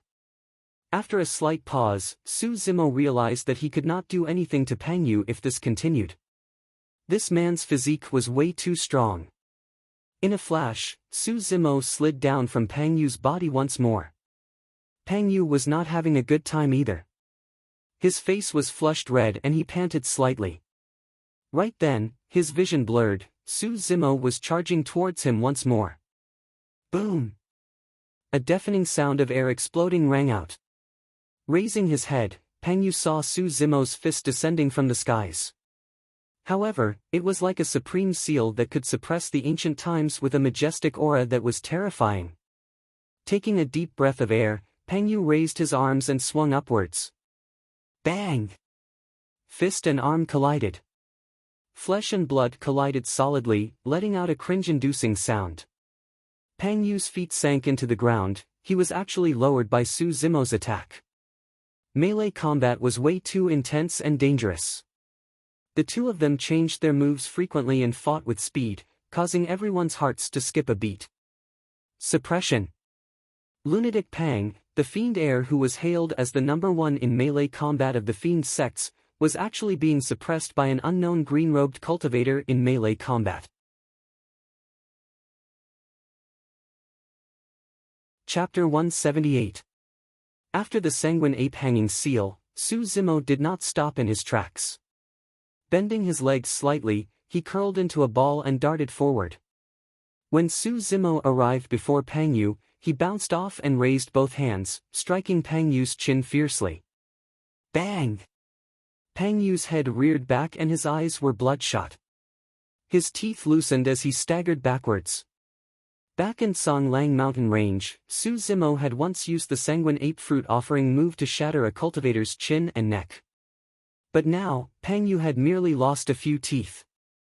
Su Zimo closed in and slammed his entire body against Pang Yu's chest. With a dull grunt, the latter's burly body was sent flying. Su Zimo did not stop there. In a flash, he arrived first and grabbed Pang Yu's ankle. Exerting strength in his arm, he exhaled and swung Pang Yu's body, slamming him heavily onto the ground. Boom! A human-shaped pit was formed on the ground as dust flew everywhere. Many fiend sect cultivators were dumbfounded and their mouths twitched uncontrollably. This was an outcome that no one had expected. Everyone could tell that Pang Yu's strength was far superior to Su Zimo's. However, a single misstep led to multiple missteps and he lost the initiative, allowing Su Zimo to catch up to him in a single move before he was defeated. Even though the exchange was short, both of them displayed extremely strong melee combat techniques. Dong! Suddenly, another dull thud sounded. Everyone turned towards the sound and their pupils constricted as their expressions froze. Not far away, an ancient stone coffin lay quietly at the bottom of the blood pool. It was faintly discernible within the swirling blood water and was placed in the middle of the whirlpool, as though it was one with the entire blood pool. There were many mysterious patterns etched on the surface of the stone coffin. However, they were no longer clear and their glow was dim due to the scouring of the blood water. There were even gigantic metal chains coiled around the stone coffin. They were covered in rust and it was unknown how long they had been there. And the muffled sound from before had come from this stone coffin. All of a sudden, another sound came from the blood pool. Caw caw caw.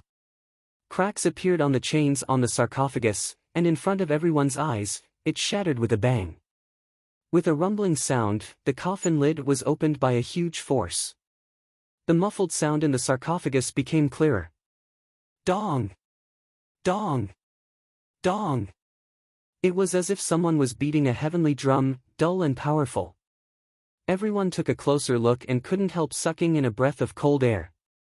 There was a figure lying in the stone coffin. To be exact, it was a skeleton. However, in the chest of this skeleton, there was a scarlet heart. It was beating strongly and powerfully. Dong! Dong! Dong! The muffled sound from before was actually this heart beating. Many fiend sect cultivators were horrified and even forgot to breathe. Su Zimo realized that something had happened in the inheritance ground. At the very least, the skeleton before him was definitely not part of the plans of the fiend sect cultivators. Su Zimo was not in the mood to care about Pang Yu, who was lying in the pit in a daze. In a flash, he arrived beside Demoness Ji and whispered, "Hurry and leave, something's wrong." At that moment, Demoness Ji's face was pale and a look of fear flashed through her eyes as she murmured, "I'm afraid it's already too late." Sensing something, Su Zimo followed her gaze and looked at the blood pool once more. In that short period of time, more than half of the blood in the blood pool had been sucked into the stone coffin. As for the skeleton in the stone coffin, there was already a thin layer of flesh on the surface of its body. Although it was thin and almost transparent, it was growing at a speed visible to the naked eye. Su Zimo narrowed his eyes and countless thoughts flashed through his mind. Resurrection from the dead? Or, was this skeleton not dead at all? Who was he? Right then, Su Zimo suddenly realized that he could not move his feet, as though he was restrained by an invisible force. Sweeping his gaze, Su Zimo realized that it was the same for many fiend sect cultivators. They were rooted to the spot and could not move at all. Suddenly, the skeleton in the stone coffin sat up and the black holes in its eyes shone with a sinister scarlet light. Suddenly, it opened its mouth and uttered a series of syllables, "Since you're here, don't leave." Because it did not have a tongue, the skeleton's words were not clear. However, everyone could make out the gist of its words.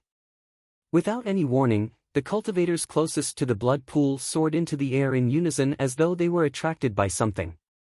They flew towards the stone coffin in the blood pool with eyes filled with fear. Those people struggled in midair with all their might, wanting to leave the stone coffin. However, they could not break free no matter what. Despair flashed through some of their eyes as they roared and raised their weapons, stabbing towards the skeleton in the stone coffin. Their swords snapped on the spot when they struck the skeleton. Many fiend sect cultivators arrived around the skeleton. Opening its mouth, the skeleton sucked and the flesh of the cultivator opposite fell off instantly, turning into a pool of blood that flowed into the skeleton's mouth. In the blink of an eye, all the fiend sect cultivators were dead without a single survivor. All that was left was a set of white bones that fell from the sky and landed beside the stone coffin. After absorbing the fresh blood, the flesh on the skeleton's body became even more plump.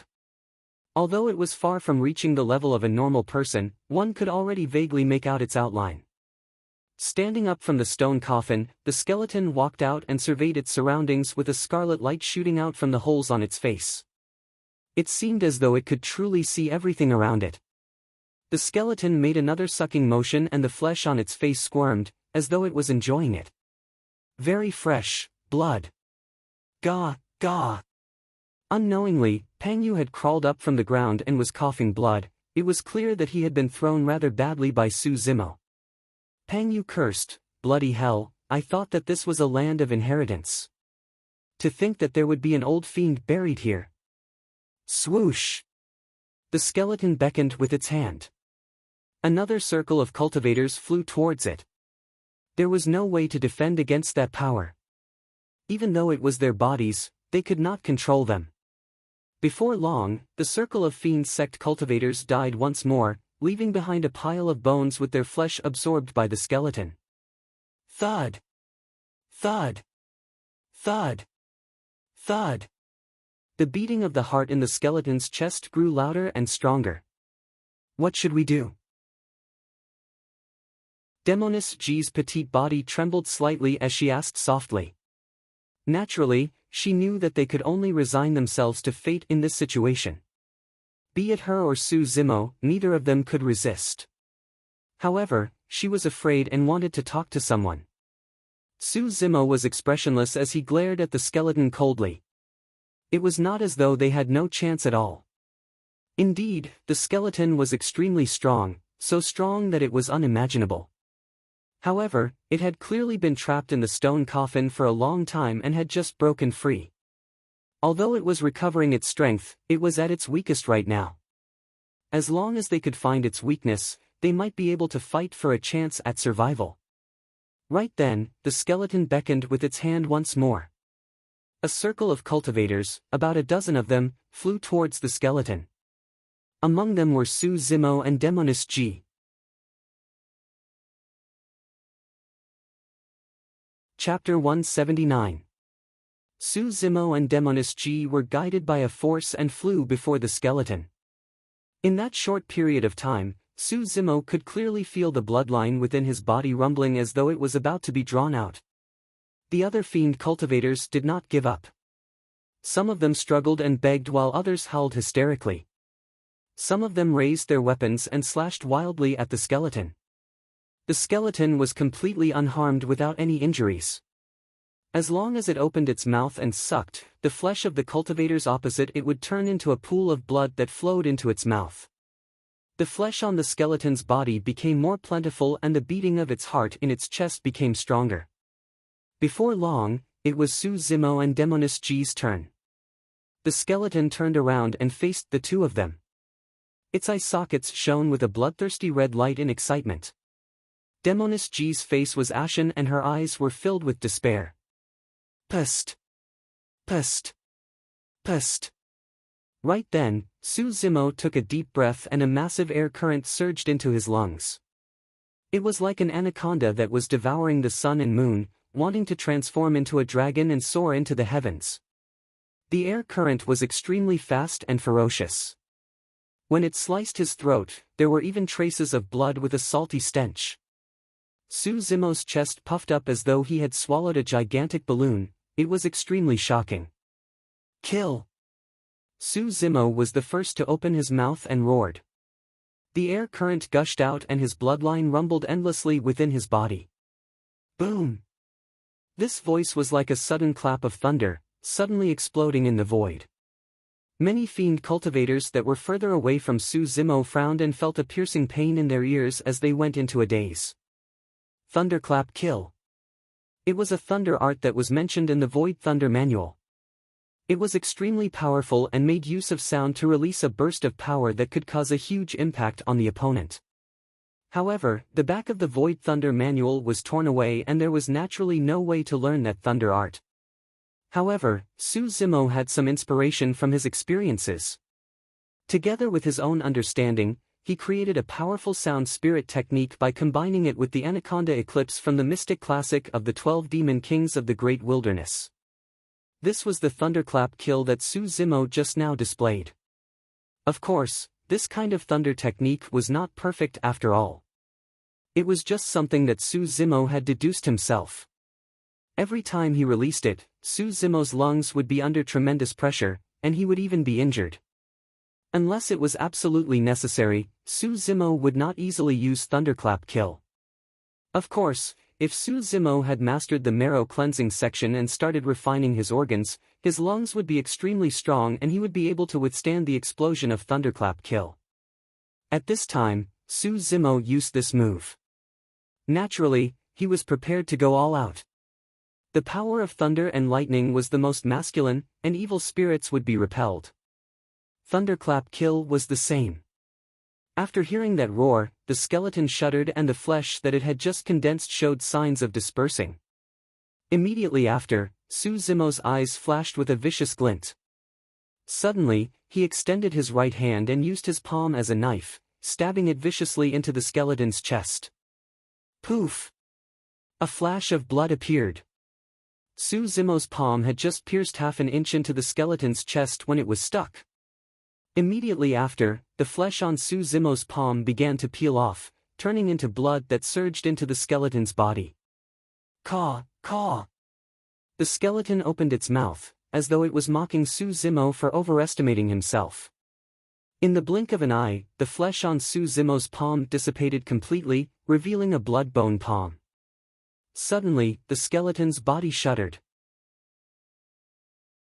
An extremely terrifying aura was being emitted from the blood-colored bone palm, spreading to its chest, causing one's heart to tremble. A thin layer of flames burned on the surface of the blood-bone palm, emitting a scorching temperature that seemed like it could incinerate all living beings. Instantly, the flesh on the skeleton's chest melted. Gritting his teeth, Suzumo jabbed forcefully. Instantly, the blood-bone palm entered the skeleton's chest and spread open its fingers, grabbing the skeleton's beating heart. At that moment, Suzumo and the skeleton shuddered at the same time and froze instantly. The entire world seemed to have frozen. Exclamation point. Suzumo squeezed with his palm and the heart exploded. Arg, arg. Opening its mouth, the skeleton let out a sinister roar from the depths of its throat. A massive energy fluctuation burst forth from the skeleton's chest and repelled Suzumo instantly. Blood filled the air and the stench of blood filled the air. Large patches of blood mist splattered on Suzumo's body, seeping into his body through his pores. In the blink of an eye, Suzumo was bathed in blood and his body expanded. It was as though he was a fiend celestial that had just walked out of hell. It was terrifying. Ah!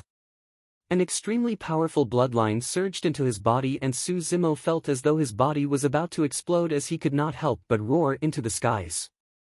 The moment he opened his mouth, he spat out a thick and pure blood light that emitted an incomparably domineering bloodline fluctuation. When they saw that, the remaining fiend sect cultivators' eyes burned. Nobody knew what happened to the skeleton or why its chest was pierced by Suzumo and it was severely injured. However, everyone could tell that most of the skeleton's bloodline essence had surged into Suzumo's body. It was a huge opportunity. With such a pure bloodline essence, everyone present would most likely be able to reach the Tsunami Blood Realm. As for Suzumo, who was already at the Tsunami Blood Realm, what realm would he reach in the future after obtaining this opportunity? What sort of changes would his bloodline undergo? Immediately after, the expressions of many fiend sect cultivators changed as they realized that something was amiss. At that moment, Suzumo's body was filled with the immense power of bloodline and he was about to explode. Streaks of blood appeared on the surface of his body in a menacing manner. A look of pity flashed through Pang Yu's eyes. This was indeed a huge opportunity. It was an opportunity so huge that none of the people present could withstand it. In his opinion, Suzumo's outcome was already destined. He would explode from the immense bloodline essence without a corpse remaining. Ah! The skeleton roared deeply and its eye sockets shone with a cold glint as it spat out a series of syllables. I want, all of you, to be buried with me. Rumble. Boom. The ground trembled violently and cracks appeared one after another, spreading rapidly in all directions. The surrounding walls collapsed and countless boulders fell, covering the skies. Everyone from the fiend sects was shocked and hurriedly sprinted outside. Because their spirit energies were restricted, everyone would only die if they were buried by the countless boulders. None of them could withstand such a ferocious impact. Initially, Demoness G wanted to leave. However, she hesitated when she saw Suzumo's tragic state beside her. No matter what, she was the one who brought Suzumo here. This was an unexpected calamity for Suzumo to begin with. Furthermore, Zimo had indeed fulfilled his promise and protected her with all his might along the way. If not for Zimo's counterattack earlier on, she would have ended up like the other fiend sect disciples and become food for the skeleton.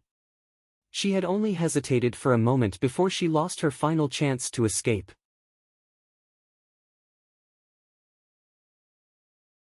Chapter 180. Bang! Bang! Bang! It was as though the apocalypse had arrived and the heavens were collapsing. Boulders fell from all directions, blocking all the passageways. At this moment, Zimo's body swelled up and he shuddered as he panted heavily. The powerful bloodline essence was rampaging through his body. Zimo's body was on the verge of falling apart. The pain was unbearable and his consciousness was blurry. Opposite him, the skeleton's appearance was also very ugly. There was a gigantic bloody hole in its chest. The place where its heart was initially was empty, leaving only a few pieces of flesh.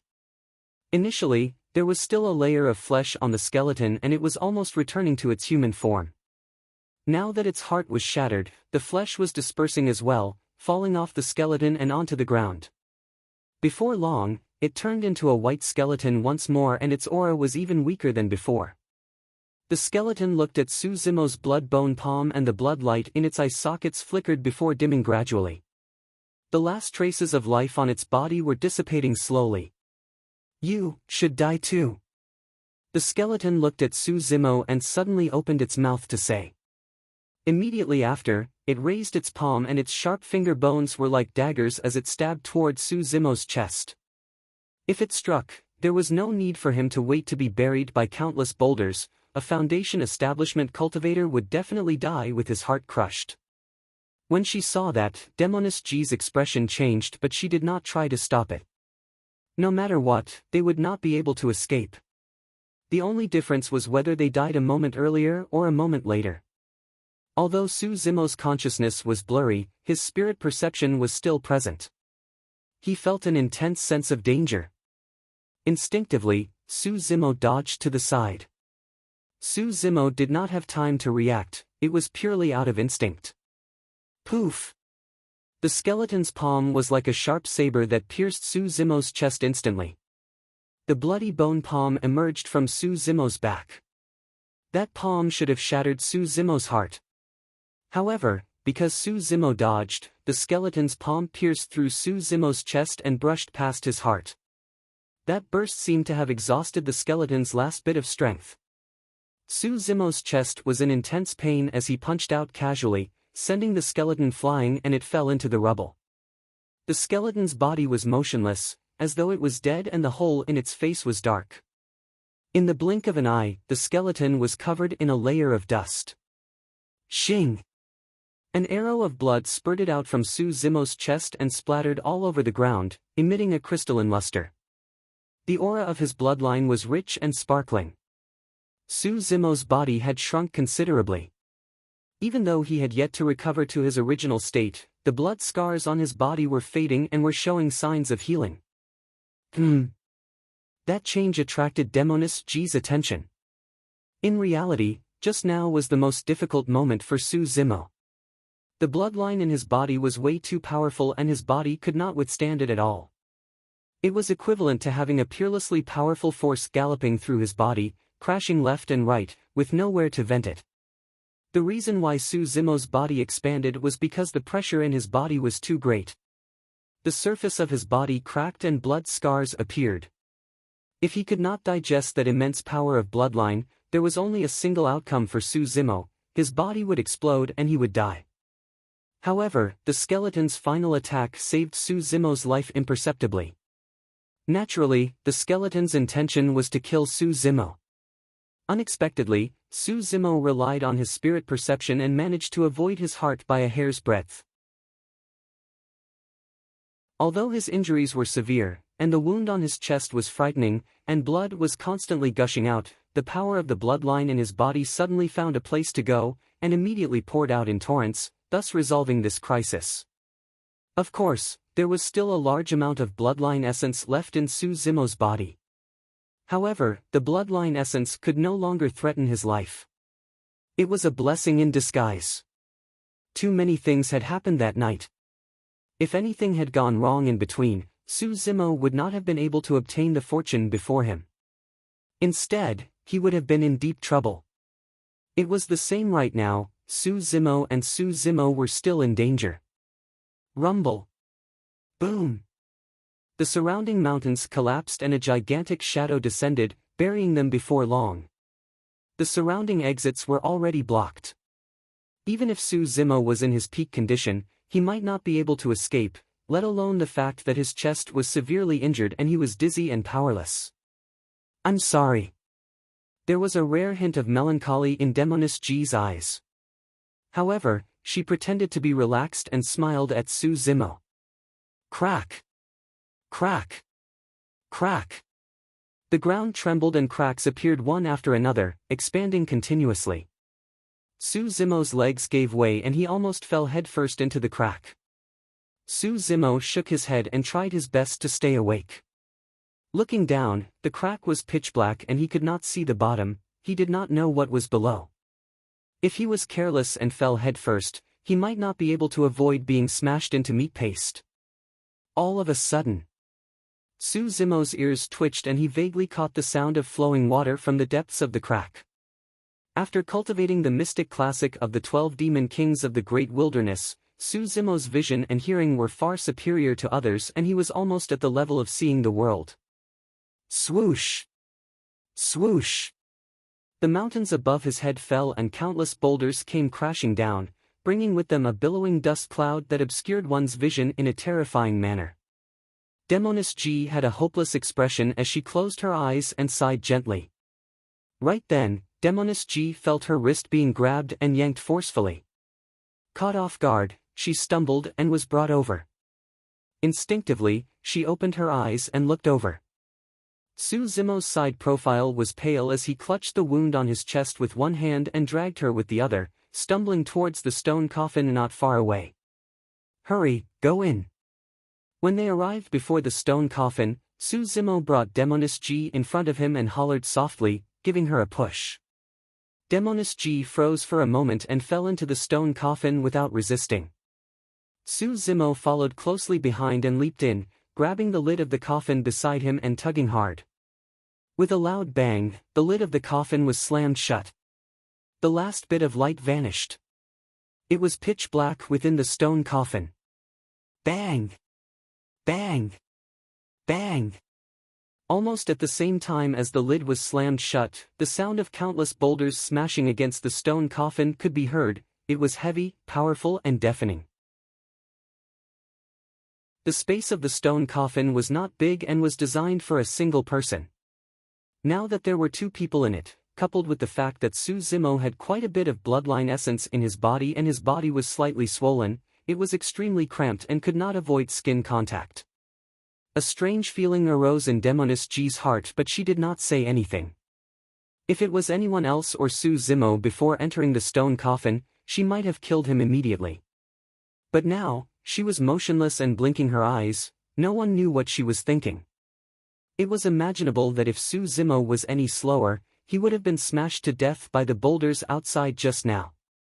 Even so, Su Zimo chose to let her in first and bear the danger himself.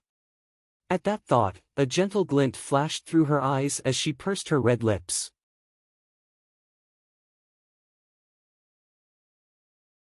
Chapter 181.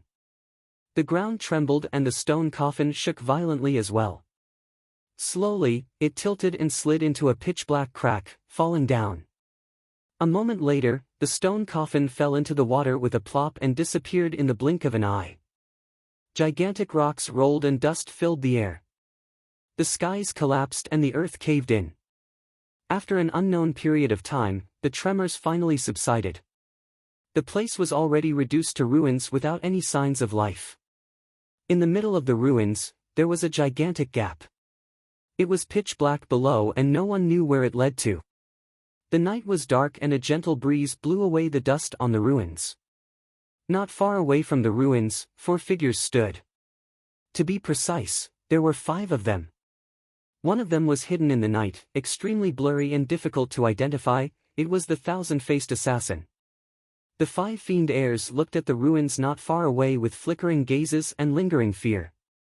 When the wind blew, the 5 of them felt a chill on their bodies. It was only then that they realized that their clothes were already drenched in sweat. Hundreds of cultivators from the 7 fiend sects came for this trip. The fiend heirs were all gathered for the sake of the inheritance. It could be said to be a rare clash between the younger generation of the fiend sections. However, none of them expected that the journey of inheritance would turn into a killing fest. Not only did they not obtain the inheritance, it almost turned into a killing fest. Of the hundreds of fiend sect cultivators, only the 5 of them survived. The fiend heir of Malevolent Earth sect was slain by the unknown green-robed cultivator. Demoness G did not manage to escape either and was buried in the ruins. There was no way she could survive. If not for the fact that the terrain changed too much and the ancient spirit lock formation lost its effect, the 5 of them might not have been able to escape. The 5 of them had conflicted expressions and remained silent. The ruins were created by that terrifying skeleton. However, for some reason, the green-robed cultivator of unknown origins left the deepest impression on everyone. To be fair, if not for the fact that the green-robed cultivator had crushed the skeleton's heart at the final moment, they would have suffered the same outcome and died from having their essence blood sucked dry by the skeleton. Who was that person? A long time later, Pang Yu suddenly asked. Shang Guanyu shook his head. He should be someone from the immortal sections. There are only a few immortal sects that specialize in melee combat. That person's bloodline contains the power of thunder. I'm guessing that he's a legacy disciple of Zephyr Thunder Palace. What a pity. Pang Yu smacked his lips as a look of pity flashed through his eyes. Not only was Pang Yu not discouraged by his defeat at the hands of Su Zimo, but his fighting spirit was even stronger. His strength was far stronger than Su Zimo's. Su Zimo's consecutive killing moves did not manage to truly injure Pang Yu's tendons, bones and essence chi. It was clear how strong and terrifying his physique was. The reason he was defeated was that he had underestimated his opponent, allowing Su Zimo to seize the initiative and suppress him until the end, making it difficult for him to make a comeback. Pang Yu believed that he would definitely not lose if the 2 of them fought again. Now that Su Zimo was dead, Pang Yu could not help but sigh because he had lost the chance to defeat the latter. In reality, Pang Yu was not the only one. The other 4 demon heirs were also fuming. After all, there was an ancient spirit restriction array here, and everyone's spirit energy was restricted, so they couldn't use their strength at all. In the eyes of the crowd, the Malevolent Earth sect heir had died an unjust death. It's a pity that he's dead. Otherwise, we would definitely be able to meet him in the ancient battlefield in the future. At that time, we'll let him witness the methods of Cloud Rain's sect. Shang Guanyu harumphed softly. What's the point of saying all that? The illusion fiend cult heir flicked his sleeves and left, saying coldly, I'm leaving. See you in the ancient battlefield. The 1,000-faced assassin flashed and vanished from the spot. In the blink of an eye, the 5 demon heirs left one after another and peace returned to the ruins. Before long, a voluptuous figure with seductive curves descended on the ruins. She was beautiful and exuded a mature aura, as though she could evoke the most primitive desires in the depths of one's heart. That woman was the chief steward of Sky Treasure Auction House, Gu Shi. What exactly happened? Gu Shi's expression was grave as she softly muttered. Swoosh! Gu Shi stood above the ruins in midair and a terrifying energy fluctuation burst forth from her glabella. She released her massive spirit consciousness and searched the ruins carefully, not wanting to miss a single trace. Nothing. Frowning, Gu Shi looked at the bottomless ravine beneath her and hesitated for a moment before descending. Before long, Gu Shi arrived above a river. Gu Shi searched the surroundings once more but to no avail. Her gaze landed on the river not far away. Releasing her spirit consciousness once more, Gu Shi sent it into the depths of the river to investigate. A moment later, Gu Shi's expression changed and she retracted her spirit consciousness. At the bottom of the river, she saw a pitch-black shadow flowing into the distance. If she was not wrong, that should be the undercurrent of the river. The undercurrent at the bottom of the river was extremely powerful, and the current was very fast. Anything that fell into the undercurrent would be taken away, and no one knew where it would be taken to. It would naturally stop there once it escaped from the undercurrent of the river. Yen, where are you? The beautiful figure vanished, leaving behind a soft sigh. Not long after Gu Shi left, deep within the rubble beside the river, the pitch-black eye sockets of a skeleton shone with a sinister sanguine light. Although Su Zimo and Demonis Ji were hiding in the stone coffins, the moment the coffins fell into the river, the two of them received quite a bit of impact. Ugh! Ah! Su Zimo grunted and Demonis Ji cried out in pain. The two voices sounded in the cramped stone coffin in a rather strange manner. Su Zimo felt a sharp pain in his chest. The sudden impact caused his tendons and bones to crack and he gasped as though he was about to fall apart. Previously, Demonis Ji's arm was cut by Sheng Guanyu and it was considered a light injury. Initially, it was no longer bleeding after bandaging. However, the impact caused the wound to rupture once more and she frowned in pain. Although they were separated by the thick stone coffin, she could still sense the flow of the river outside. She heaved a sigh of relief. No matter what, they managed to escape. As long as they waited for the stone coffin to sink to the bottom of the river, the two of them would be able to break out. All of a sudden. Suddenly, the stone coffin was pulled by an external force and instead of sinking, it rolled forward. The change was extremely sudden and the two people in the stone coffin were caught off guard as they collided. Both of them were flustered and retreated instinctively. However, they did not have much space in the cramped stone coffin. After this incident, the atmosphere in the sarcophagus suddenly became a little strange. The temperature seemed to be rising, and it was a little hot. In the darkness, the two of them panted slightly and faced each other without speaking. Su Zimo turned his head and turned slightly. He had yet to absorb the bloodline essence in his body and his body was still slightly swollen. That movement was fine but he accidentally bumped into Demonis Ji again. Sensing a smooth tenderness, Su Zimo stopped moving hurriedly and froze on the spot motionlessly.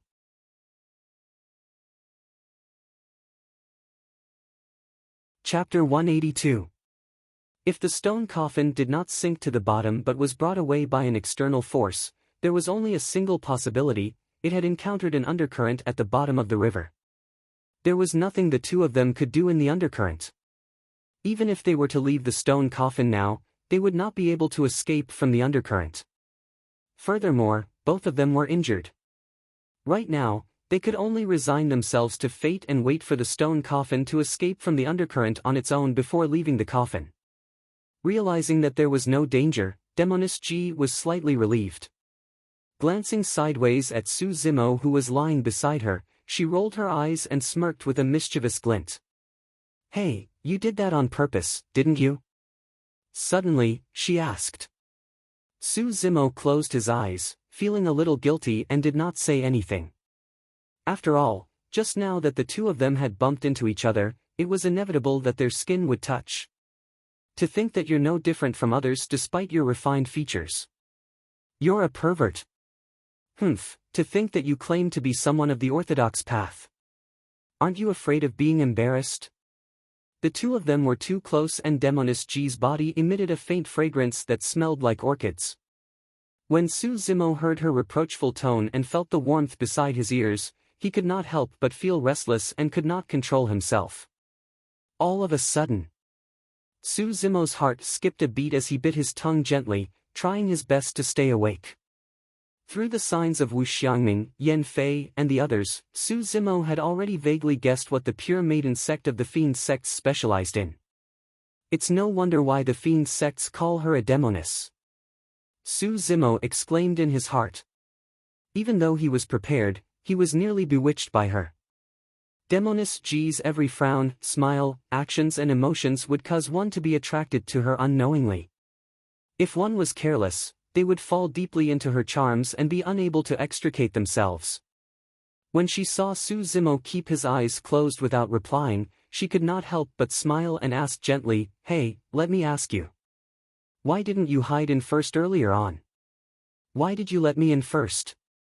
Suddenly, Su Zimo opened his eyes and replied coldly, "I was afraid that you would be smashed to death because you're too stupid." Ah! Demoness G almost choked on Su Zimo's words and gritted her teeth subconsciously. However, on second thought, the situation back then was way too dangerous. If she had been left behind, she would definitely not have been as decisive as Su Zimo. There was an 80 to 90% chance that he would be crushed to death by the boulders outside, just as Su Zimo had said. Even so, she was still a little angry. He was inexplicably angry. Biting her red lips, she suddenly reached out and pinched Su Zimo, scolding, "Go over there and stay away from me." Even if Demoness G did not mention it, Su Zimo wanted to stay as far away from her as possible. However, this stone coffin was extremely small, so there was no extra space. Right now, the best solution was to refine the bloodline essence in his body and allow his body to return to normal. This way, he would have more space.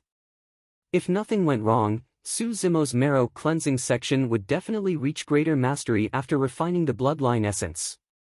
Taking a deep breath of air, Su Zimo channeled the Tiger Leopard Thunder Sound mental cultivation technique slowly and began breathing in and out in the stone coffin. Huff, boom. Suddenly, a strange sound echoed from Su Zimo's body. It became clearer and sounded like a tiger leopard or thunder. Along with the sound, Su Zimo's bloodline began to circulate. The endless bloodline essence was refined and fused into Su Zimo's bloodline. Demoness G watched silently from the side without saying anything. Naturally, she could guess that Su Zimo was channeling an extremely powerful marrow cleansing blood swap technique. The reason why this handsome man possessed such terrifying strength was because of this marrow cleansing blood swap technique. She listened carefully at the side and blinked, intending to learn this secret skill in secret. However, that thought was way too naive. Su Zimo's marrow cleansing blood swap technique was a fusion of two top marrow cleansing techniques, the one and only Tiger Leopard Thunder Sound in Tianhuang mainland. Notwithstanding the Tiger Leopard Thunder Sound, how much time and effort did Su Zimo spend just to comprehend the sound of the tiger leopard?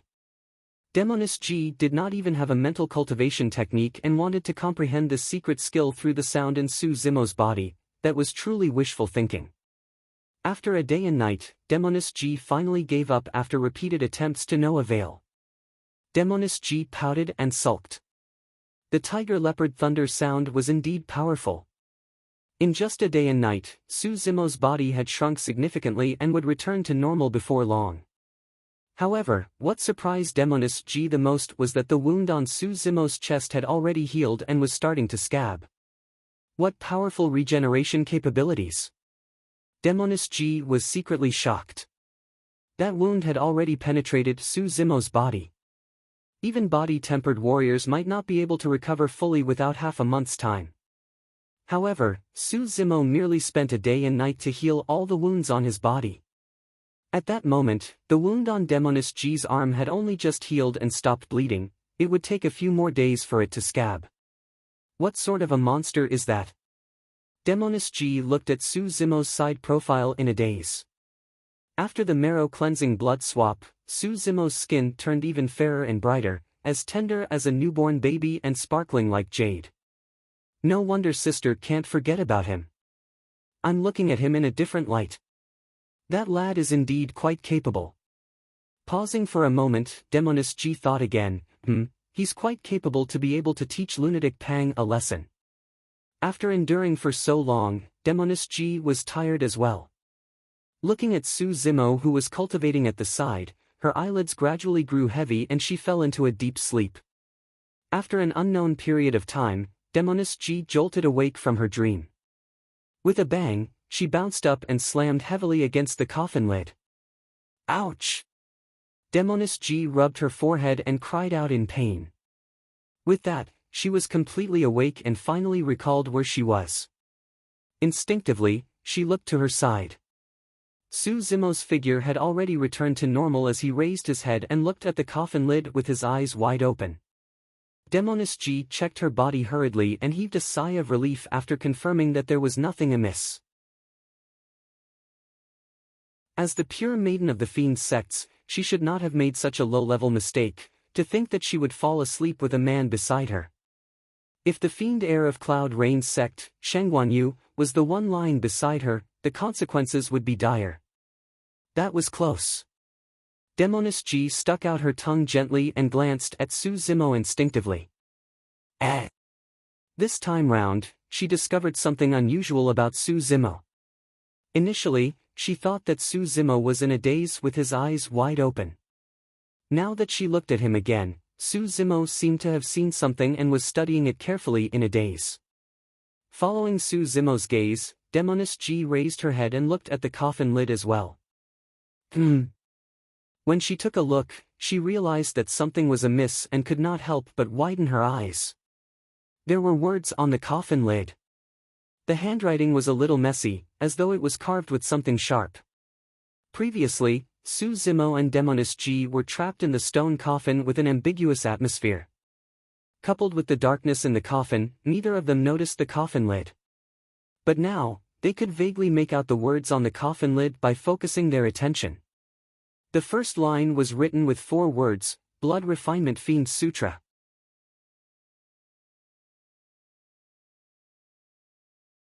Chapter 183. When she saw those words, Demoness Ji's heart skipped a beat and she continued reading hurriedly. Gradually, her eyes widened and she was engrossed as well. Although the stone coffin was pitch black, Su Zimo's eyesight was extremely strong after cultivating the mystic classic of the 12 demon kings of the great wilderness. Everything he looked at was as clear as day. This was a cultivation technique related to bloodlines. It recorded many strange and bizarre spirit techniques, describing the secrets and mysteries of bloodlines. It could be used to stimulate and utilize the power of bloodlines. The angle was so novel that it was simply unheard of. For example, the spirit art that the skeleton used to devour many fiend sect cultivators was recorded in the Blood Refinement Fiend Sutra and was known as the Blood Devouring Art. Although most of the spirit arts in the Fiend Sutra were extremely evil, there were a few that piqued Su Zimo's interest. He memorized them and tried to figure them out. His trip with Demoness Ji this time round was daunting but not dangerous. Furthermore, it was a blessing in disguise. Now that Su Zimo was at greater mastery of the marrow cleansing section, his bloodline flowed quietly within his body, nurturing a massive amount of power. It shone with a crystalline luster that made his blood vessels almost transparent. From this day forth, Su Zimo would be able to cultivate the organs refinement section. However, the organs refinement section was even harder to cultivate than the marrow cleansing section. The marrow cleansing section even mentioned the sound of tigers and leopards. However, there was no mention of demon beasts in the organs refinement section, only mysterious and complicated sutras. Su Zimo still had no idea how to cultivate the organs refinement section. After an unknown period of time, the stone coffin began to shake violently. Once again, the stone coffin was pushed out by an external force. Gradually, it calmed down and sank. Su Zimo's heart skipped a beat and he realized that the stone coffin had already escaped from the undercurrent of the river. Demoness Ji at the side could no longer hold it in. Wearing her veil once more, she channeled her spirit energy and slammed her palm against the coffin lid. With a bang, the coffin lid was sent flying and endless river water gushed into the stone coffin. Instantly, Su Zimo was drenched. On the other hand, Demoness Ji was already prepared. She used her spirit energy to condense an almost transparent barrier around her body, blocking the river water outside. When she turned back and saw Su Zimo's wretched state, she could not help but chuckle. Su Zimo floated in the river. His expression was a little sluggish, as if he had yet to recover from the shock. In reality, it wasn't that Su Zimo's reaction wasn't fast enough. Instead, after the river water flowed into the stone coffin, Su Zimo caught a glimpse of a longan-sized Buddhist prayer bead floating out of the stone coffin from the corner of his eye. These Buddhist beads were extremely ancient. Although they were made of wood, they did not show any signs of decay. There was a palm engraved on the Buddhist beads. The fingers and thumbs were interlocked, forming a hand seal. Every line on the palm was clearly visible, dazzling anyone who saw it. Su Zimo only glanced at the Buddhist beads and felt his vision blur. He saw an extremely shocking scene. It was a battlefield that resembled purgatory. Corpses were piled into mountains and blood flowed like rivers in all directions. The stench of blood filled the air and black clouds pressed down.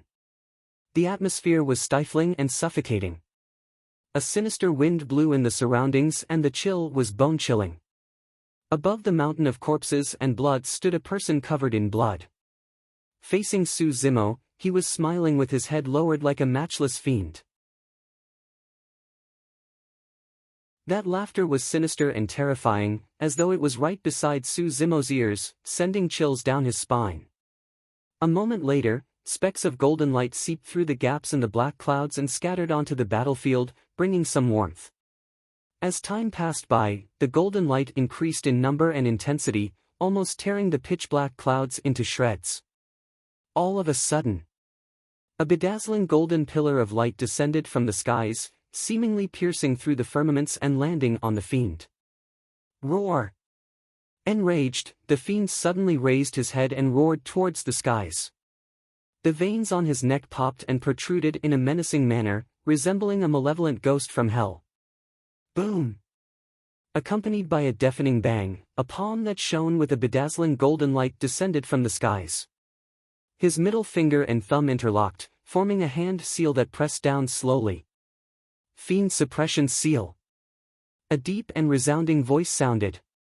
Before the golden hand seal descended on the fiend's head, the fiend seemed to be unable to withstand the pressure and exploded, spewing out a blood mist in a shocking manner.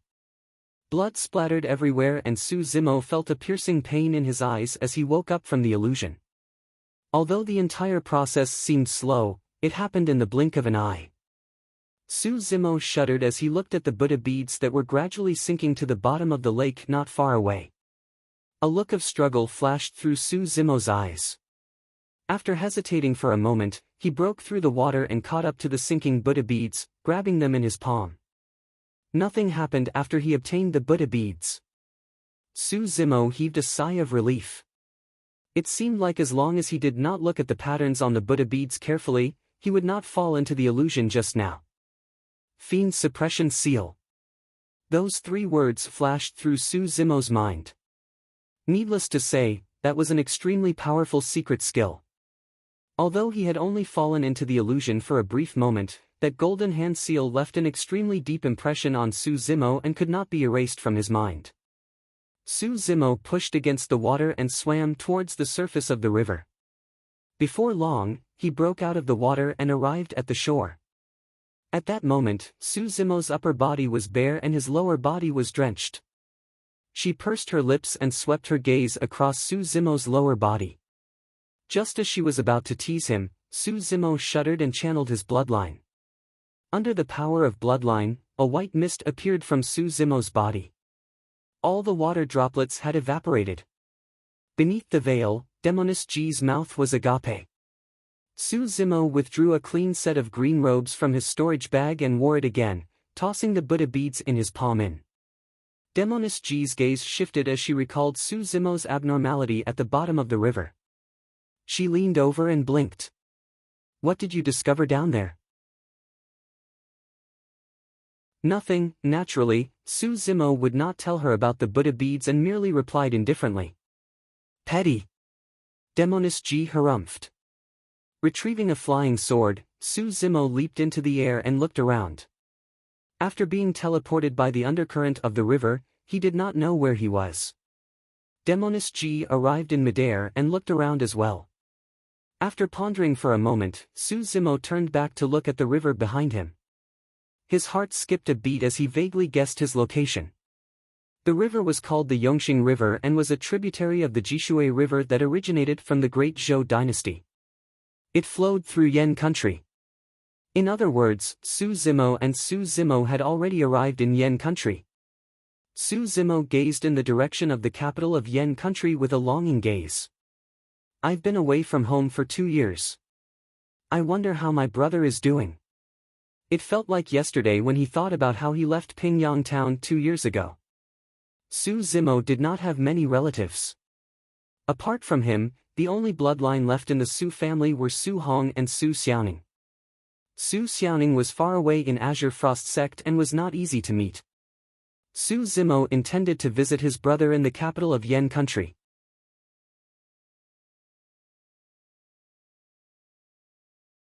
Chapter 184. Su Zimo roughly identified it and rode on his flying sword, speeding in the direction of the capital of Yen country. When Demoness Ji saw that Su Zimo ignored her and turned to leave, she could not help but feel a little angry. Stomping her feet, she chased after him on her flying sword as well.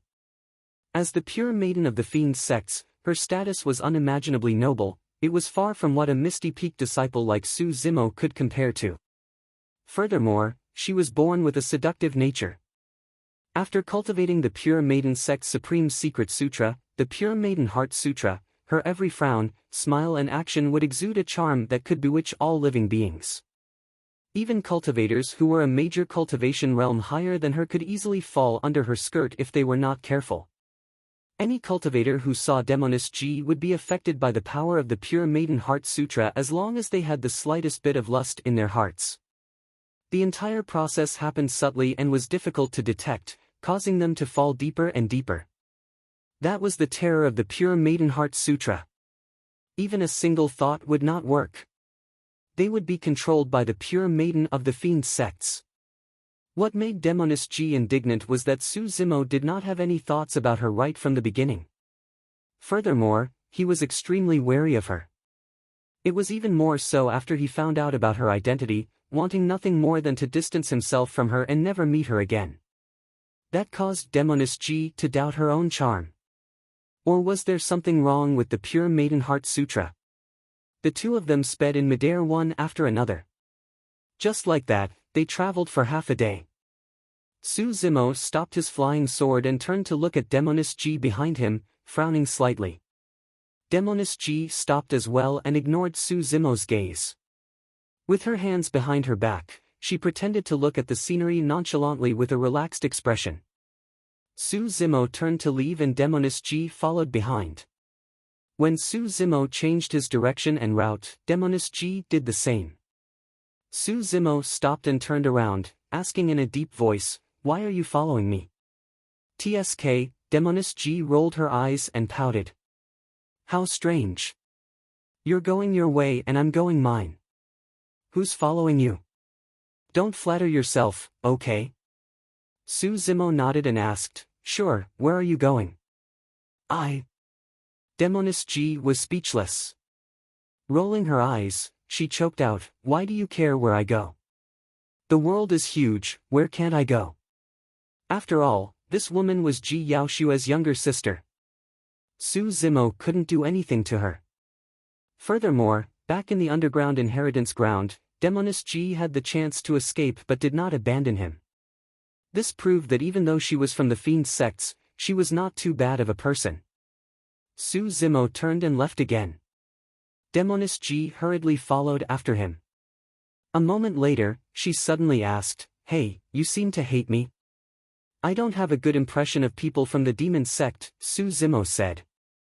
"Ha," Demoness Ji smiled with a mocking look in her eyes as she shook her head. "Initially, I thought that you were different from others. To think that you're a fool as well." "Oh?" Su Zimo raised his brow. "Lass, you're young and led astray. How can you be so reasonable? Does your sister know about this?" "What do you mean by led astray?" Suddenly, Demoness Ji was a little agitated as she stood in front of Su Zimo and looked into his eyes. "Since you don't have a good impression of people from the demon sect, let me ask you, is the fiend path the wrong path? Do you know what a fiend is?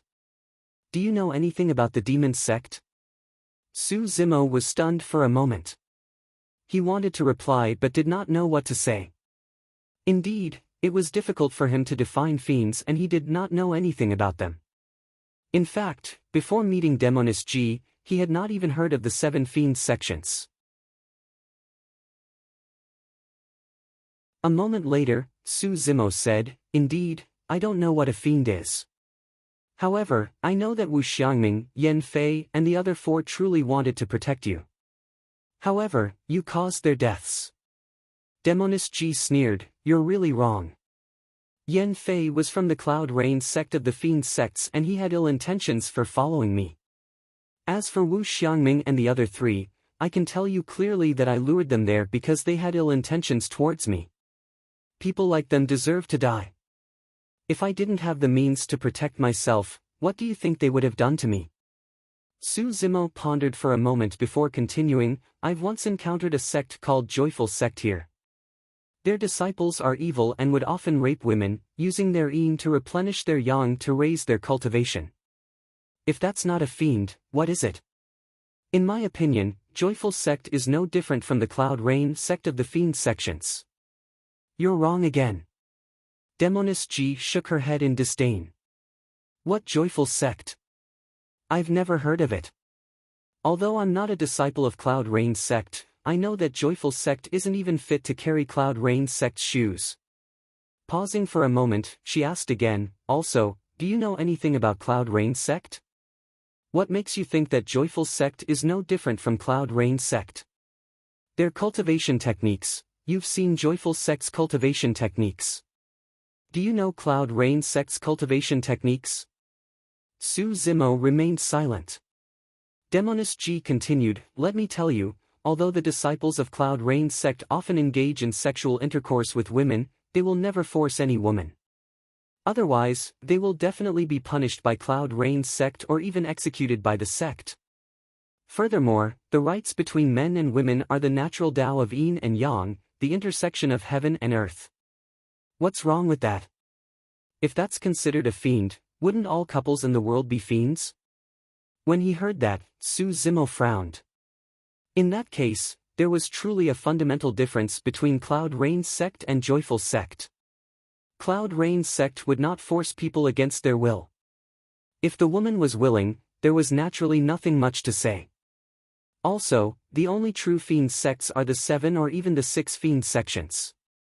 Even Earth Malevolent sect isn't considered a true fiend sect. Let alone a messy little sect like Joyful Sect. Are they even fit to be called fiends? Demoness G continued, "Since you don't know what a fiend is, let me tell you. There's naturally a reason why the fiend Tao can stand on par with the immortal and Buddhist Taoists and pass down through the ages. The fiend Tao is the Tao of bigotry and extremes." "The Tao of bigotry and extremes," Su Zimo repeated and frowned in deep thought. His conversation with Demoness G had truly given Su Zimo a new understanding of fiends. The fiend that Demoness G spoke of was far from the image he had in mind. Furthermore, everyone would more or less have an obsession in their hearts. As long as they took half a step forward and reached the level of bigotry, they would turn into fiends. Bigotry was a fiend. Su Zimo asked, "Since it's the Tao of bigotry and extremes, what Tao does Cloud Rain sect cultivate?" "The Tao of carnal indulgence." Demoness G said slowly, "Carnal indulgence is the foundation of the Cloud Rain Heart Sutra. However, there are 2 taboos. First, one is not to force others. Second, one is not to be emotional.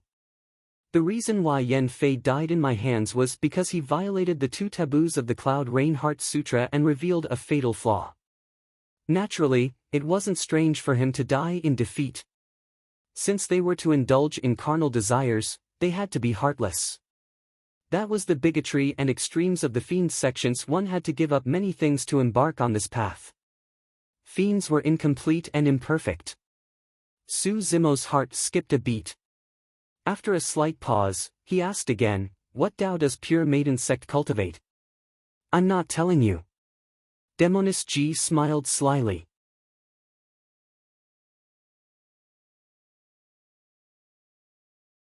Chapter 185. After Demoness G said that, Su Zimo had a new impression of her and the fiend sections. Similar to immortals and Buddhas, fiends had their own Tao as well. After pondering for a moment, Su Zimo suddenly recalled something and asked, "A few months ago, I met a cultivator in a spirit mine. His methods were cruel and he once massacred an entire city of living beings without sparing a single fowl or dog. That person's cultivation technique is evil and can drain a living person into a dried corpse. Isn't he someone from the fiend sects?" Based on what I know, there's no such cultivation technique in the fiend sects. Demoness G shook her head. Pausing for a moment, she continued, the reason why the fiend sects have a bad reputation in the cultivation world is because of you righteous sects who slander them for no reason. You guys want to push all the blame on the fiend sects for anything inhumane. How despicable. Since it's not done by the fiend sects, you guys can come out and explain. Su Zimo frowned. Foo-foo. Demoness G sneered, there's no way the fiend sects will explain. Fiends have the pride of fiends. She thought for a moment and continued, a senior from the fiend sects once gave an example to describe the difference between immortals and fiends. I think it's rather apartment, it's also a treasure. When someone from the fiend sects saw it, they snatched it over openly. When someone from the immortal sects saw it, they snatched it over secretly and framed it as the doing of someone from the fiend sections. That's a little extreme. Su Zimo shook his head. I'm not going to argue with you anymore. With that said, Su Zimo turned and left. Demoness G followed behind once more. However, this time round, Su Zimo did not chase her away. Where are you going? She asked. After a moment of silence, Su Zimo replied, home to take a look. Just as Su Zimo was speeding towards the capital of Yen country, more than 10 cultivators arrived at a small town at the borders of Yen country. The two people in the lead were a man and a woman. The man was dressed in a long white robe. He was spotless and had a smile on his face. He was handsome and elegant. The woman was dressed in a jade-green long dress. Her jet-black hair fluttered in the wind. She looked gentle and quiet, and her appearance was beautiful. The two of them flew on their swords, their clothes fluttering in the wind. They were like a pair of golden boy and jade girl, dazzling and eye-catching. More importantly, the man and woman leading the group were both at the foundation establishment stage. The dozen or so cultivators following behind the two were also building foundation stage cultivators, but their cultivation levels varied. Some were early building foundation stage while others were late building foundation stage. On the waists of these cultivators hung a token with the words Emerald Dawn written on it. It was currently daytime and many commoners were walking on the streets. When they suddenly saw the dozen or so foundation establishment cultivators standing in the air, their expressions changed greatly. The commoners hurriedly knelt on the ground and shouted, "Greetings, immortal." Someone with sharp eyes in the crowd recognized the gentle woman's identity and whispered, "She looks like the girl from the Shin family. It's really that girl. If you didn't tell me, I wouldn't have dared to admit it. 4 years have passed and she's changed so much. She's like a fairy." "Shh. Hush. Don't just stare. She's an immortal now. If she gets angry, she'll dig out your eyeballs."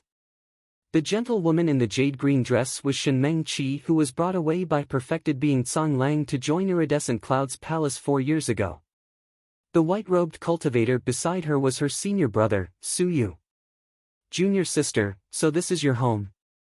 Suyu looked at Shenmeng Qi with a gentle gaze and asked softly. "Yes." Shenmeng Qi seemed to be distracted as she replied. Looking at the town beneath her, she was emotional and her eyes were dazed, revealing a look of reminiscence. Unknowingly, 4 years had passed. 4 years ago, she stood in midair with perfected being Tsang Lang. The scene in Pingyang town was similar and seemed familiar. However, that afternoon, on that familiar long street, there was a stubborn and prideful young man who stood with his chest puffed out. He did not bend his knees or show any fear. At the thought of that young man, Shenmeng Qi's lips curled into a smile. In the blink of an eye, Shenmeng Qi sighed gently and shook her head. No matter what, immortals and mortals were not on the same level as that young man. A few decades later, she was still young and in her prime.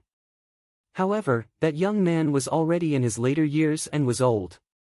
Even if the two of them had unforgettable memories, they could only fade and disappear with the passage of time. "Junior sister, junior sister." Su Yu's voice pulled Shenmeng Qi back from her memories. "Ah, I'm sorry," Shenmeng Qi replied indifferently with an apologetic expression. Among the inner sect disciples of Iridescent Cloud's palace, Suyu was considered as one of the top 10 experts. He had been wooing her for a long time, but she had never agreed to it.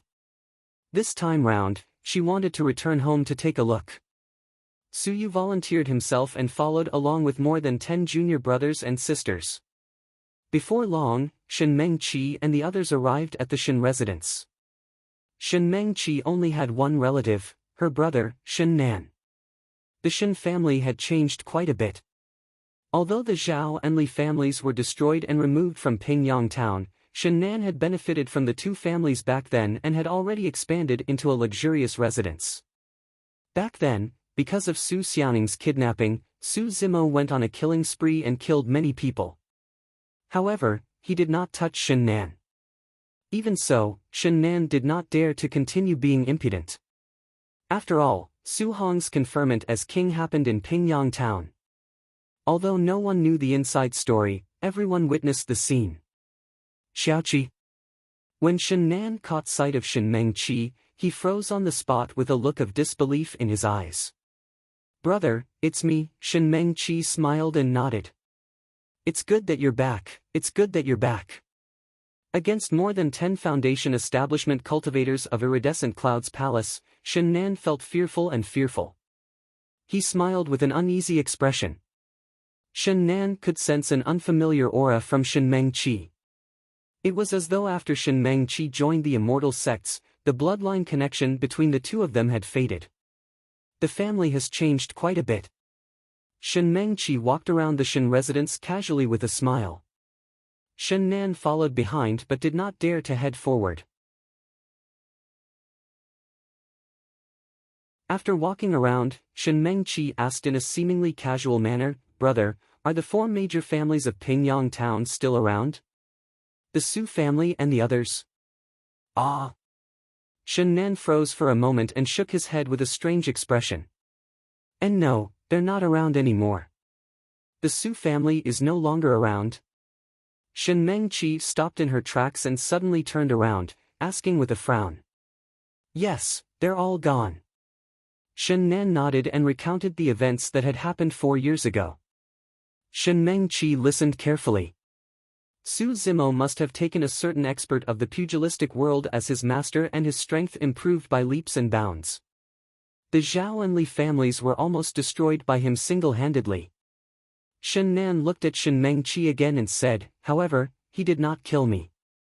I reckon that he did it on account of you." Shen Mengqi did not say anything. She knew very well that although the reason why Su Zimo did not kill Shen Nan was related to her, it was definitely not because of her. "Junior sister, who is this Su Zimo? Where is he now?" At the side, Suyu could vaguely tell that Su Zimo seemed to have a close relationship with Shen Mengqi in the past. He was already impatient and asked with a frown.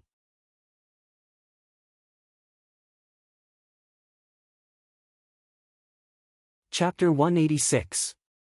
Sensing the hint of impatience in Su Yu's tone, Shen Mengqi replied indifferently, "He's just a childhood playmate and an old friend. He doesn't have a spirit root and can't cultivate. He's different from us. There's no need to bother about him. So, he's just a mortal. I was wondering who he was." Suyu raised his brows and said coldly, "This Su Zimo clearly knows that you've joined Iridescent Cloud's palace and become a cultivator. Yet, he still dares to bully your brother?" Shen Mengqi shook her head. "Forget it, it's all in the past. Furthermore, he might not be blamed for this." Although Shen Nan seemed to be innocent in his narration and Su Zimo was the one who had been bullying him, Shen Mengqi knew her brother's character very well. Furthermore, when she saw Shen Nan's evasive gaze, she knew that there was more to this. "How can this do?" Suyu said in a low voice, "This Su Zimo doesn't know his place and dares to be so impudent as a mortal. Since we've met, we have to teach him an unforgettable lesson." Initially, Suyu did not intend to interfere in this matter. However, he could vaguely sense that Shen Mengqi seemed to be protecting Su Zimo. The more that was the case, the more Suyu wanted to interfere and meet this person. Suyu looked at Shen Nan and asked coldly, "Young Master Shen, where is this person now?" Initially, Shen Nan did not intend to do anything. However, when he heard Su Yu's words, his mind could not help but become active and he gradually became more confident. Shen Nan stammered, he left Pingyang town 2 years ago and we don't know where he went. Su Yu frowned. The Great Zhou dynasty was vast and there were dozens of vassal states of various sizes. Trying to find a person was no different from finding a needle in a haystack. Shen Nan coughed gently and continued, however, this person has an elder brother named Su Hong. He's the current king of Yen and has a high status. We can't afford to offend him, humph. Su Yu sneered. The king of mortals is merely a mortal after all. He's only on par with the Qi refinement warriors of the small sections. When he sees the foundation establishment cultivators of iridescent clouds palace, even if he's the king of Yen, he'll have to kneel before me. Shen Nan's blood boiled and his eyes lit up. Shen Nan seemed to see the high and mighty Prince Yen kneeling by his feet obediently, not daring to raise his head.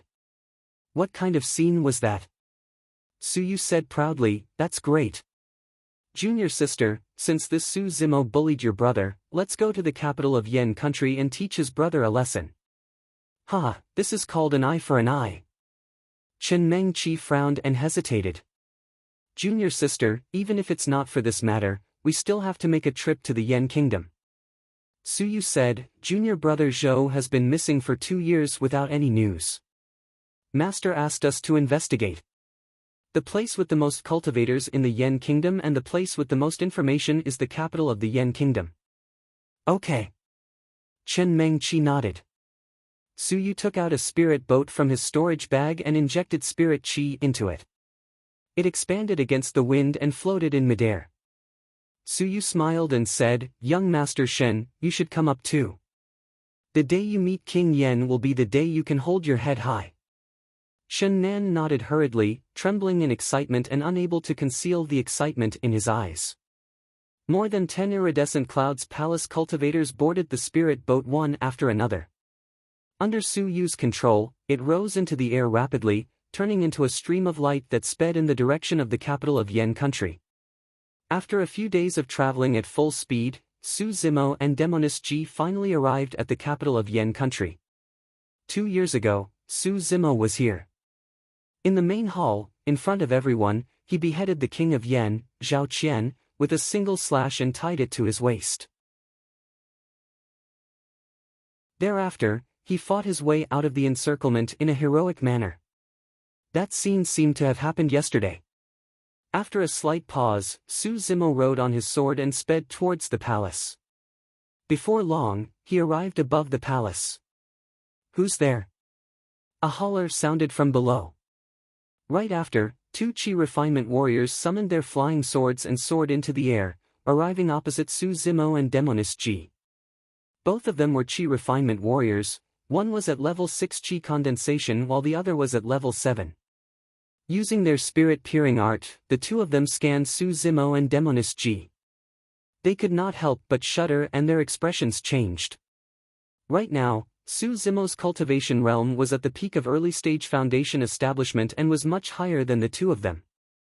Demoness Ji stood there with a veil over her face, the two of them could not detect her at all. Greetings, seniors. The 2 Qi refinement warriors reacted quickly and bowed hurriedly. One of the Qi refinement warriors asked cautiously, I wonder what the 2 seniors have come to the palace for. Bring me to see the king of Yen.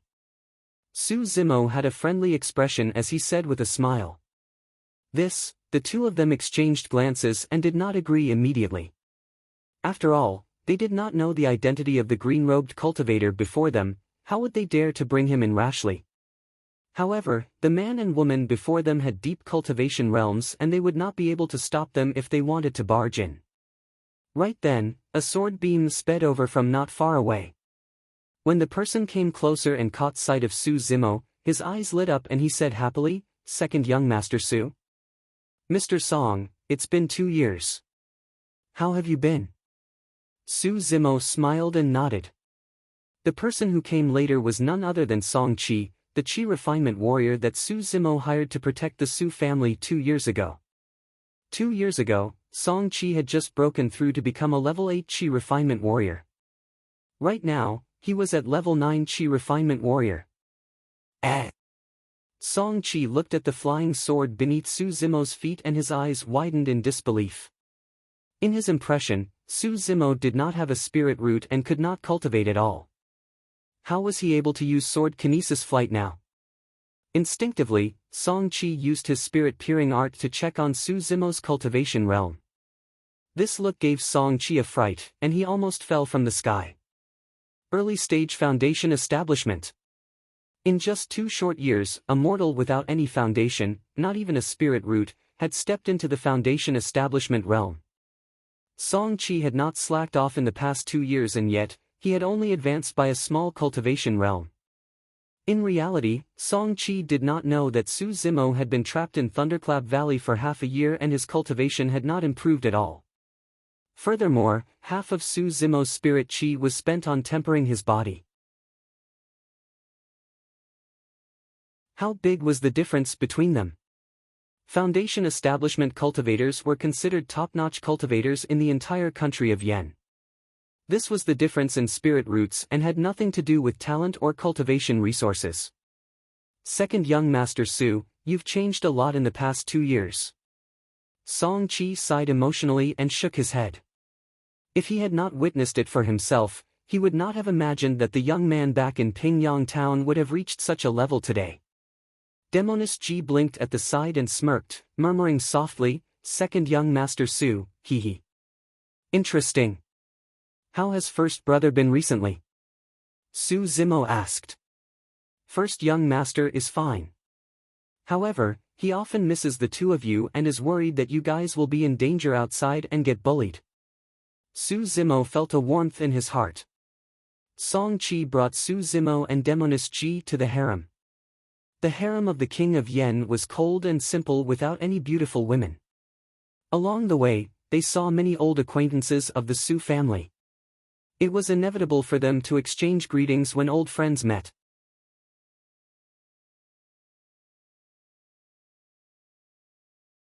Chapter 187. The King of Yan's Bedroom. The King of Yan, Su Hong, had a grim expression as he played against Uncle Zheng on a chessboard. They were in a stalemate and the battle was intense. Guards Lu Yu and Yu Qihua stood at the side, guarding the two of them with sharp gazes. Uncle Zheng, Lu Yu, and Yu Qihua were the most senior and most loyal people in the Su family. Even when the Su family was at its lowest and almost destroyed, they did not leave. Young master, you're not young anymore.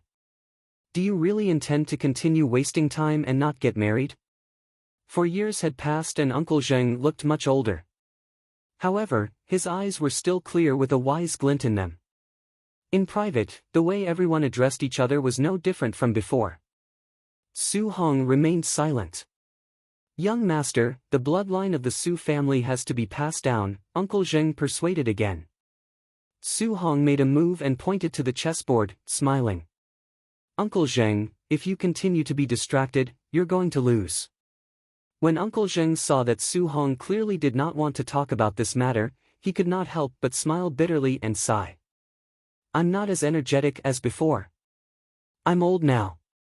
Right then, a loud laugh sounded from outside and Song Chi's voice sounded. Eldest young master, Mr. Zheng, why don't you guess who's here? The door of the King of Yan's bedroom was closed. Su Hong and the others could only vaguely see a figure inside but could not make out the person's appearance. When he heard that, Su Hong shook his head and smiled. What a bluff! Who else can it be? Uncle Zheng pondered for a moment and his heart skipped a beat as he asked softly, could it be second young master or Missy? Xiaoning has joined the immortal sects to cultivate. How would she have the time to return? As for Zimo. A look of worry flashed through Su Hong's eyes. I don't know where that lad went. I haven't seen him for 2 years. Brother, I'm back. A person pushed the door open and entered. He was dressed in green robes and exuded a scholarly aura. He had delicate features, it was Su Zimo. Second young master. It's really second young master. Lu Yu and the others grinned with joy. Zimo. Su Hong's eyes shone brightly. He stood up slowly and walked forward, sizing up Su Zimo. Although he was trying his best to control himself, he could not hide the excitement in his heart. While Su Hong was sizing up Su Zimo was also looking at him. They had not seen each other for 2 years, but Su Hong's appearance had not changed much. When he failed to assassinate the king of Yen, he was disheartened and his hair turned white overnight. Now, he looked like an old man. In fact, Su Hong was only 34 years old this year. Su Hong stretched out both hands and grabbed Su Zimo's shoulders tightly. He shook them vigorously before nodding in satisfaction. Not bad. You're stronger than before. Eldest young master, I'm afraid you still don't know. Second young master Su is also a cultivator now, and his cultivation is much higher than mine. Song Chi said from the side.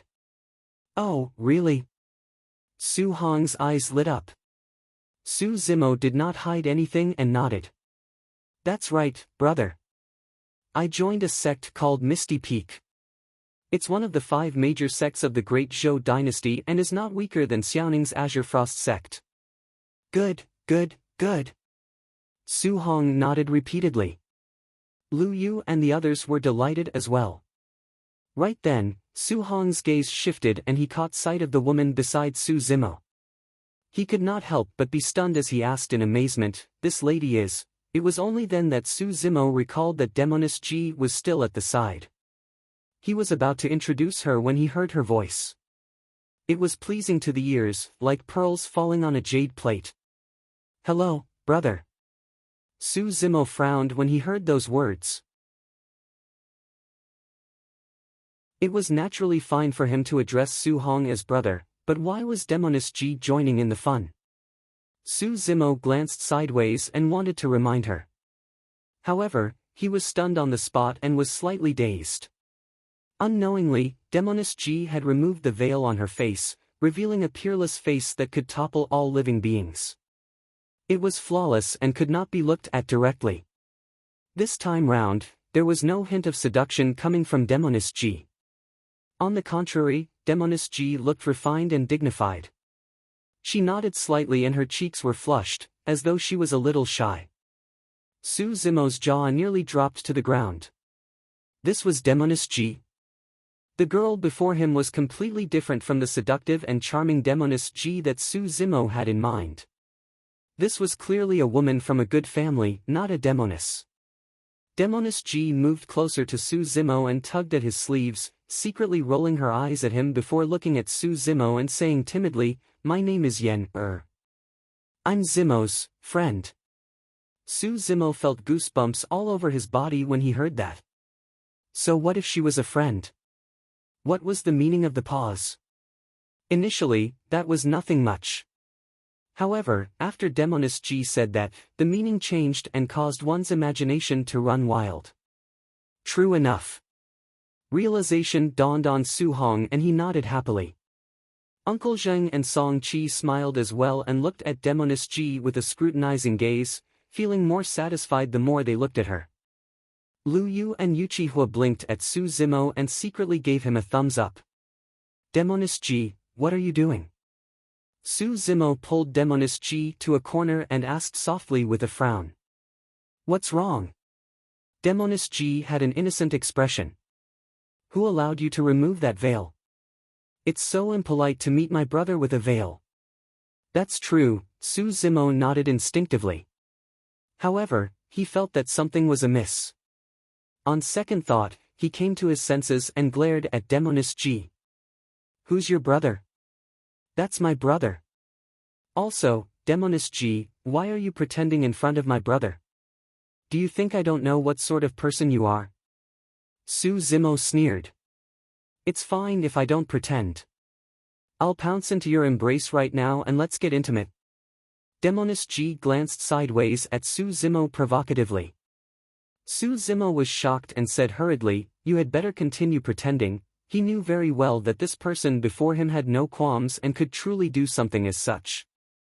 "Zimo, what are you doing?" Right then, Su Hong walked over and said in a deep voice with a hint of reproach, I heard you mention Demonis. She doesn't look like a Demonis at all. Don't spout nonsense. To think that you studied the books of the saints for more than 10 years. Although Su Zimo was reprimanded, he could not explain and could only say, "Brother, don't think too much. She's truly a friend of mine and a cultivator as well." Oh? Unexpectedly, Su Hong's eyes lit up and he nodded. That's great. Both of you are cultivators and are compatible in terms of social status. Demonis G's lips curled slightly and an imperceptible smugness flashed through the depths of her eyes. Su Zimo coughed gently and had no choice but to change the topic. Has Xiaoning returned in the past 2 years? No. Su Hong shook his head and asked, You haven't seen her either? Yes.